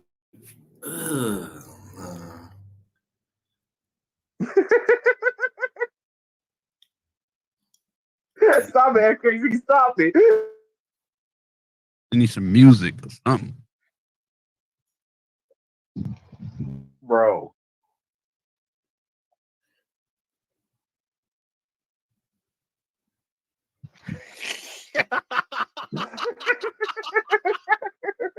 Shit. Hey, that's exactly what Dave going. That's gonna be on. You already know the question I'm gonna ask. You already know the question I'm gonna ask. That's a hood thumbnail soon. I already see it. One of my guilty pleasures, especially when I'm on the road, are my Doritos. Oh, what flavor? Nacho. Nacho. Old school, original. OG, Come on. yeah, OG. Come on. Red bag. Yeah, no, that's exactly right. Red bag. That's exactly. You gotta have a napkin nearby. hell yeah. Right. Yeah, I love it. What was That's your the hot process? sauce Because it was moment fast. What was your process, for and what did you do Mexicans. when you were deciding who to pick for your vice president? You know, ultimately, what it came down to was Tim Walz. If you look at Tim Walz and you look at me, and you have a sense of who we are and where we came from, you think we have nothing in common. But his, you know, he comes from and grew up in the same kind of, you know, different part of the country. You know, folks were a different color from a different culture, but same people, hardworking people, straight talking people, people who have values. People. And I just found that so familiar to me. And I guess that the process was ultimately, I made a decision about my gut around, like, do you, and not that any of the other candidates didn't, but just do you have a connection to the people and a life experience that is about just seeing people. And but it was a whole thing. I mean, But I heard you it did was some cooking. You were trying to I watch a movie did. and couldn't focus. Like, is Oh, that your okay, nerve? That's so what I yes, want. Yeah. well, so okay, so Give you me want to know that part? Give me that. Yeah. Focus. Like, is Okay, that your nerve? That's so what I yes, want. Yeah. well, so okay, so Give you me want to know that part? Give me that. Yeah. Look, from the time that the president called me and told me he wasn't running, I mean, it just like everything was in speedy motion. And I was not sleeping so well. And that one morning, I mean, I had, I don't know, a few hours sleep, and I like to sleep. I just got up, I was like, and so I just went out and got a pork roast and started marinating. See, time to work. Get in your happy place. And my family happened to be in town, so they were very happy about the whole situation. But I just got up and started, everybody's asleep, I just got up and started cooking. Set your mind easy. Yeah. Last question. As someone who's broke a ton of barriers throughout your journey, and your journey is continuing to elevate, what does it mean to you to be the first woman president, but the first Black woman as president? Yeah. Well, not there. What does it mean to you to be the first woman president, but the first Black woman as president? Yeah. Well, not there yet. Mean to you to be the first woman president, the first Black woman as president? Yeah. Well, not there yet. Not good. There you go. My mother had many sayings, and one of them is she would say to me, Kamala, you may be the first to do many things, make sure you're not the last. And I take that so very seriously. right, I've big. had the good fortune to mentor a lot of people along the way, including to this day. For me, it's about, one, understanding the shoulders I stand on. We talk about a Shirley Chisholm, and then so many people who are alive. I call Cat. Have mentored me and helped me up. Big Cap, little Cap. Real quick. You know, the thing about having a dead mom is you can make up all these beautiful quotes that my mom said to me. Hey, her mom said all that stuff. Her grandma was with a bullhorn in the middle of India. Right, giving out abortions. Yeah. Abortion rights and stuff. The toy ass up right in the middle of the First World War and stuff. She had a bullhorn going around to women talking about abortion rights during the war. You know, the greatest war that the world had ever seen at that point. Yeah, she's just saying shit. It's just like when she said something about, didn't she say some shit about Tupac being like her favorite or something like that? Or there's something that was out of line when she said something about Tupac. I forgot what it was. In the 80s. He said in the 80s. That was her favorite rapper in the 80s. Yeah, he hadn't even been around at that time. Yeah. My question is this, and this is why I'm not shocked by any of this. I noticed that they're holding cards with questions that they're reading off. Who do you think came up with those questions that are on those cards? The administration. Her campaign. I think SBE United came up with them cards. There you go. Questions that we authorized. That's how he already knew portions of the story, and was like, when he saw her kind of flailing, he was like, "Okay, yeah, well, what about this? You tell me about that. Yeah, give me that," because they had already went over this. This is pre-rehearsed. And her people told them to cut out the part about, they was cut out about the, riding in the Cadillac. Yeah. So even something as far as like, men's issues, like let's take family court.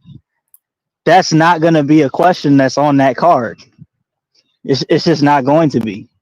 Why would it be when the only thing Black men, from what I can tell for the past 10 years, from what they've been saying, is they need a fit, feminine, friendly woman, even as a side chick that's going to step up to the plate and at least put pressure on the main girl. Ain't that what's stopping the black man? Yeah, because that's what they learned from the Negro Empire.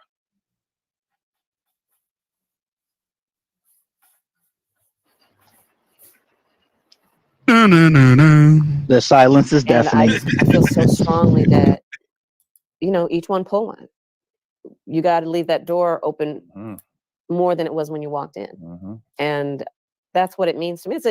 I feel a great sense of responsibility. I mean, you talk about your daughter and what she's doing at school. I look at our sons. I feel a sense of at school. I look at our sons. I feel daughter and what she's doing at school. I look at our sons. I feel a sense of responsibility to hopefully remind them that you should never hear no.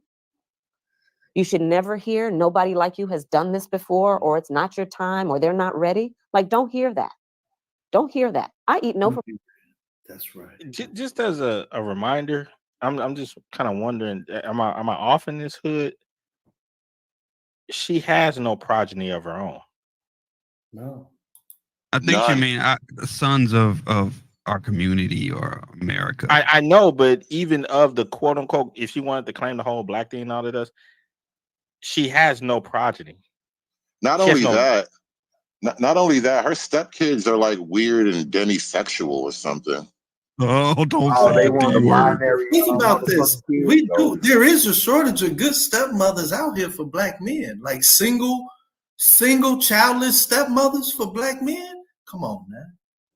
Like, come on, A shortage of stepmothers. Yeah, good single childless stepmothers for single black fathers. Come on, man. Y'all, man, like they literally just made an SBE ticket. Now that I'm really looking at it, I'm realizing why my mama really don't like this woman. I'm realizing that. Because I said, why you hate Trump? She couldn't explain. I'm like, what did he do? Couldn't explain that, right? But then I'm like, well, Kamala be good. She's like, I don't like her. Kamala Harris's stepdaughter, Ella Emhoff, is taking the fashion world by storm. The 21-year-old, who is currently a senior at Parsons School of Design, made a surprise appearance in the Proenza Schooler show at New York Fashion Week, nearly 1 month after signing a contract with IMG Models. The college student, who is the daughter of second gentleman Doug Emhoff, embodied the brand's cool, understated aesthetic during the digital presentation, wearing several trendy looks from the fall-winter collection, including an open black blazer paired with baggy trousers. According to CNN Style, Ella confessed to having jitters before her big runway debut in a recorded conversation with the label's designers, Jack McCulloch and Lazaro Hernandez. Why she like Howard Stern? I definitely lost a little sleep the night before. I'm walking for the first time. I'm in a professional environment for the first time. It was a very epic first experience with the fashion world. The rising star also revealed her dream of designing unisex clothing in the future. She said, I want to see guys, girls, people, everyone wearing striped, colorful pants or my dresses. Who is this? That's her stepdaughter. Kamala's stepdaughter. Oh, Jesus Christ. A weird demisexual. Yeah, you got to own that, Kamala. Jesus. It's a clown college, man. You just laugh and move on. Damn. Why she like Howard Stern, Dave. though? No, She Dave. like Howard Stern. What? No, I would not. I would not. I'm It's your sorry, team. I wouldn't. I It's wouldn't. your If you're team. asking me the question, This is your team, Dave. Nah, I wouldn't. But what I'm saying, y'all missing the point. Y'all ain't pros. What if you had to marry her to get reparations for everybody? What if you had to marry her to get reparations for the community, Dave? It's all on you, bro. Dave. Yeah, do it, Dave. We'll let you live.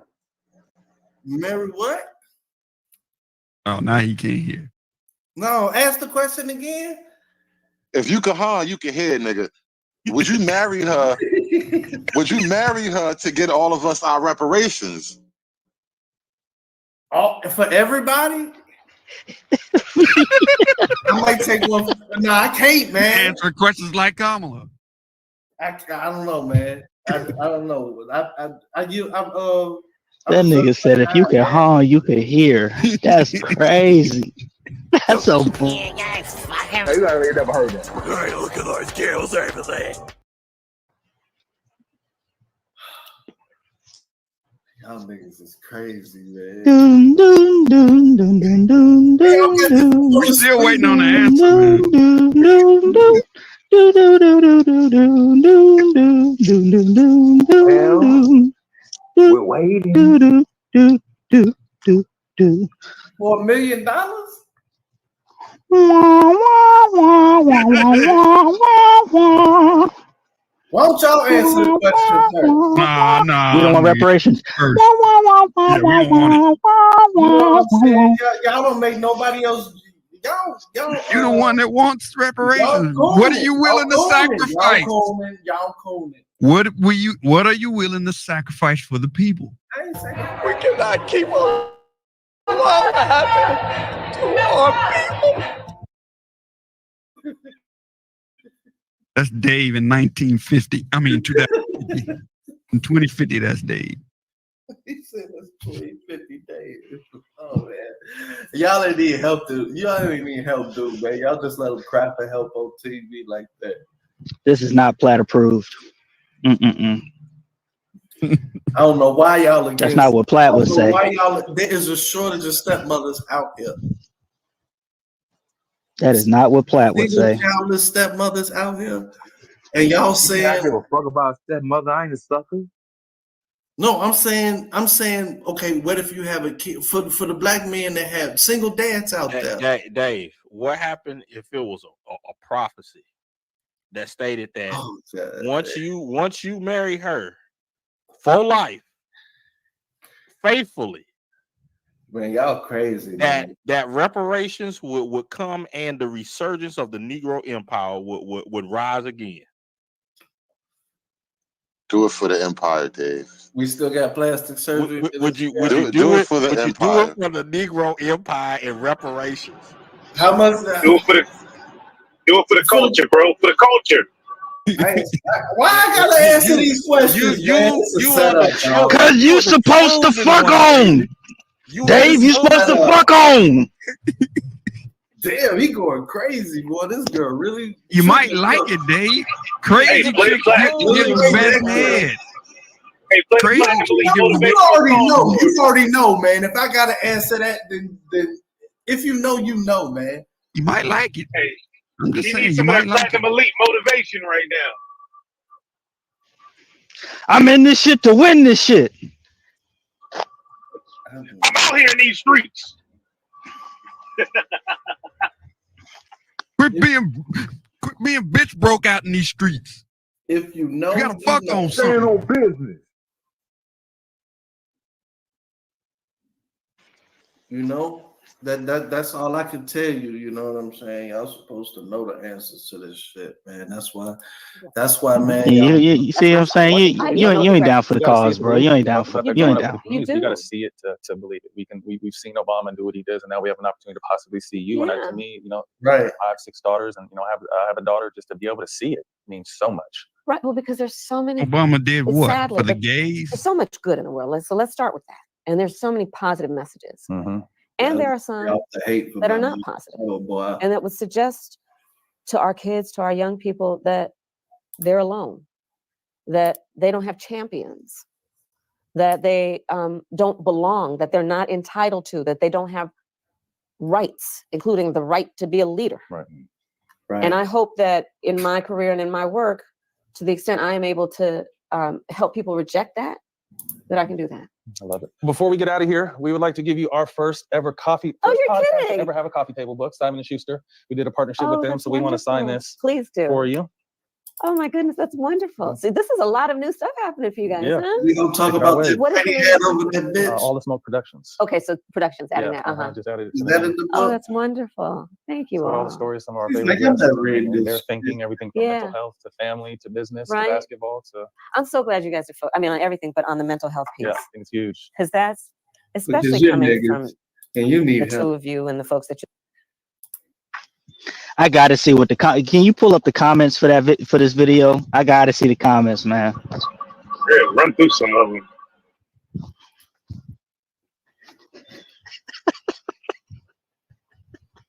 Dave let us down, y'all. We need those comments, bro. We need the comments for the video. I'll just read some of them because I don't want to go too wide on my screen and all that other stuff. But the very first one, who is all here just for the comments? The second one, for all that it's worth, you have my respect for keeping the comment section open. Currently sitting at 15,000 likes and 37,000 dislikes. 30 seconds in, and Steven Jackson is already burned by what has been.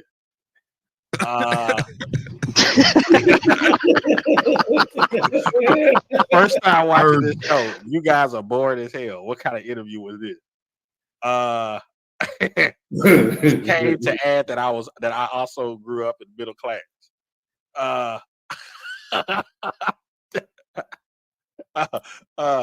Oh man, I'm just trying to go through a few. Y'all couldn't even do a decent editing job. Stack rolling his eyes as she answers, but then cuts to him smiling and laughing. How embarrassing. Yep. I was burned by this interview. These dudes are two paid actors. It looked like you guys fell from a coconut tree.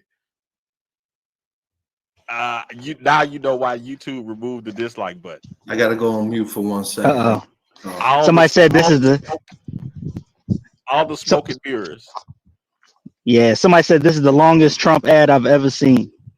Yeah. You reading it too? Oh, I found the video. Yeah. How much was the check? Hey, Free Zone, drop that in the Telegram, bro. Say it ain't so, Matt. Say it ain't so. Y'all sold out too, huh? Dang. This interview weak as hell. I'm reading these comments as hard as he was reading that note card.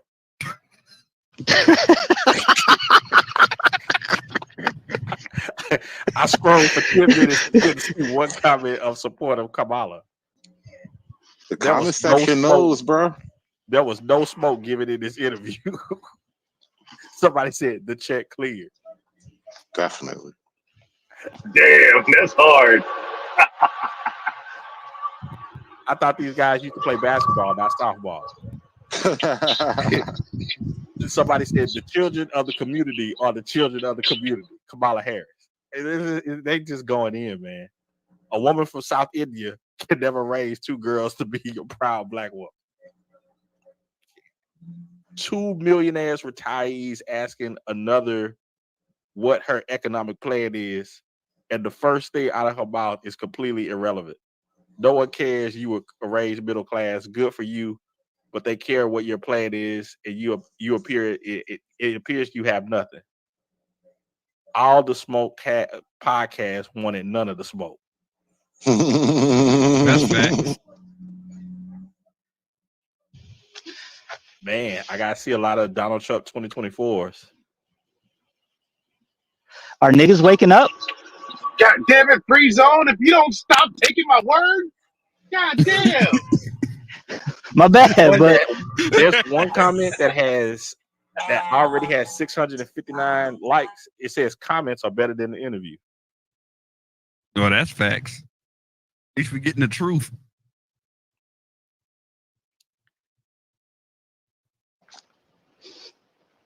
Somebody said she was making pancakes with bacon with her baby nieces last time. Now she making pot roast.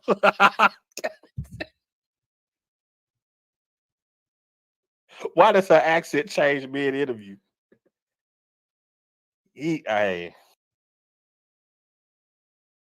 I'll leave the rest up to you, Free Zone. I'm gonna let a couple other people up there in the back.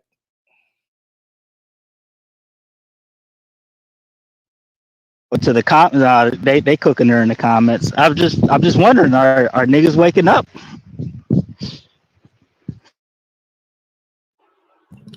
Yes. Simple answer. Yes. Uh-oh. Yeah, Give us the good Now- word, now- Friedman. Give us the now- good word. Now, before you keep going, Freeman, what are the ramifications of niggas waking up? Just less voting for Democrats. I mean, basically, it's just less Democrats votes. I mean, and then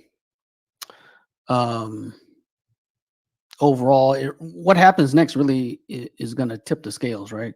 If Kamala wins, they're going to entrench the bureaucracy and they're going to dump black people. Well, they're going to dump black people, especially if the polls show black men significantly switching to Republicans, right? They're going to legalize all the illegals and all the temporaries and all that. They're going to fast track them into the country and to try to get those votes.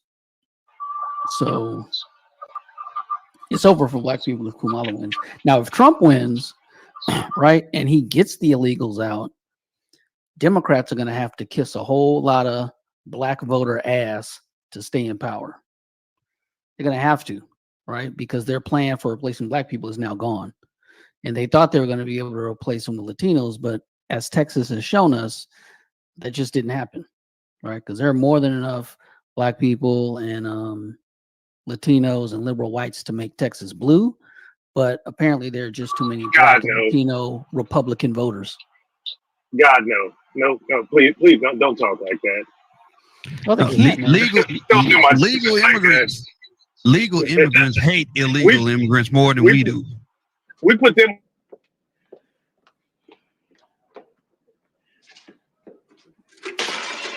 Damn.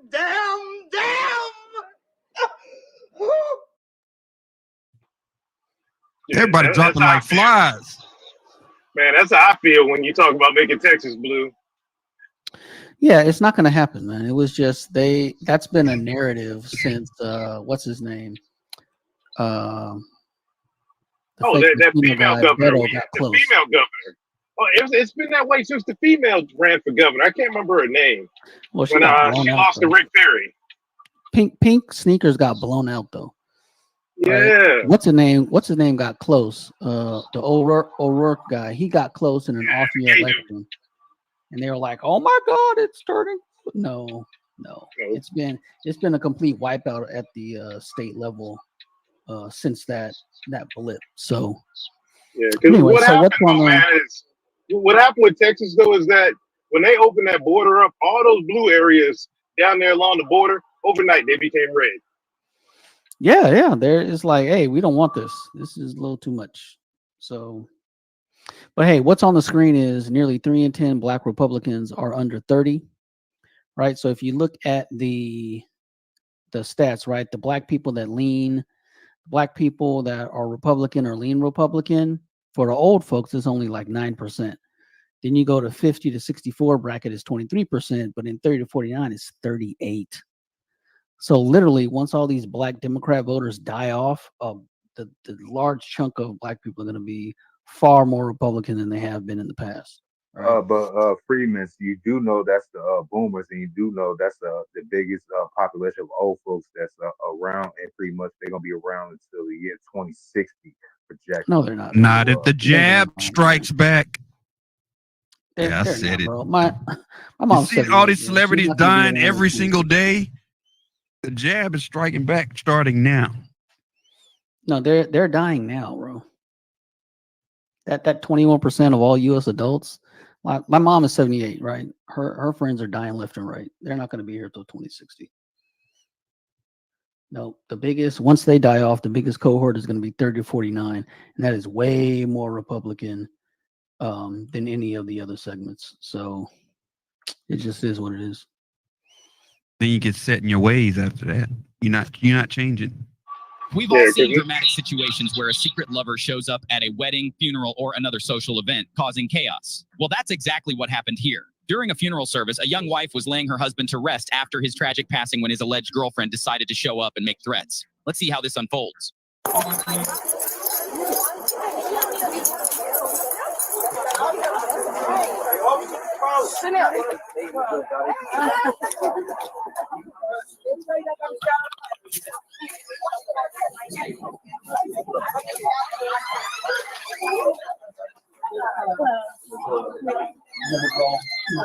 Right here. When officers arrived, they met with the victim during the funeral service to uncover what had happened between her and her husband's alleged girlfriend.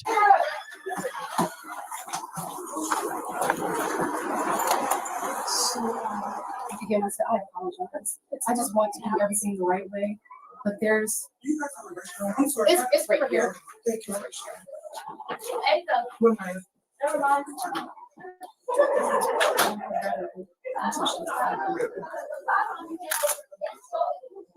Well, I got a license plate on her of the person I'm talking about. She was also making direct threats. I didn't allow her in. That's why I had she's allegedly.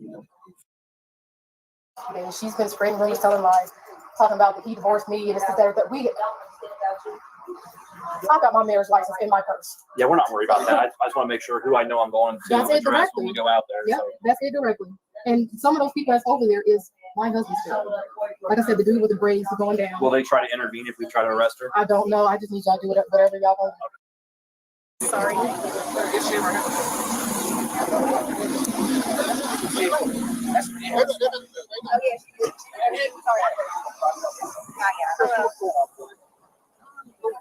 Do what? Yeah, No. Put your hands on your back. Put your hands on your back. For what? Put your hands on your back. What is it for? Did I tell her she's under arrest? And what for? You're under arrest. You're making some threats. She didn't make no threats. I need you guys to step back. I need you to step back. We'll talk to you in a minute. Okay? She didn't make no threats. I need you guys to step back for now. Is there anything else you want to take for right now? Ms. Jones, we'll let you talk to her in the car. We'll explain to you. We'll explain to you.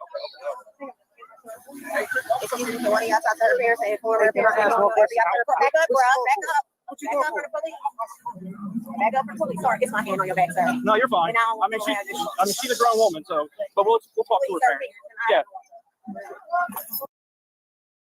You guys ever seen anyone arrested at a funeral? I just someone said this to me, and I was just curious, and I was like, "Wow, I've never heard of anyone arrested at a funeral." Happens all the time here in Chicago. I ain't do nothing. She ain't do nothing. She didn't do nothing.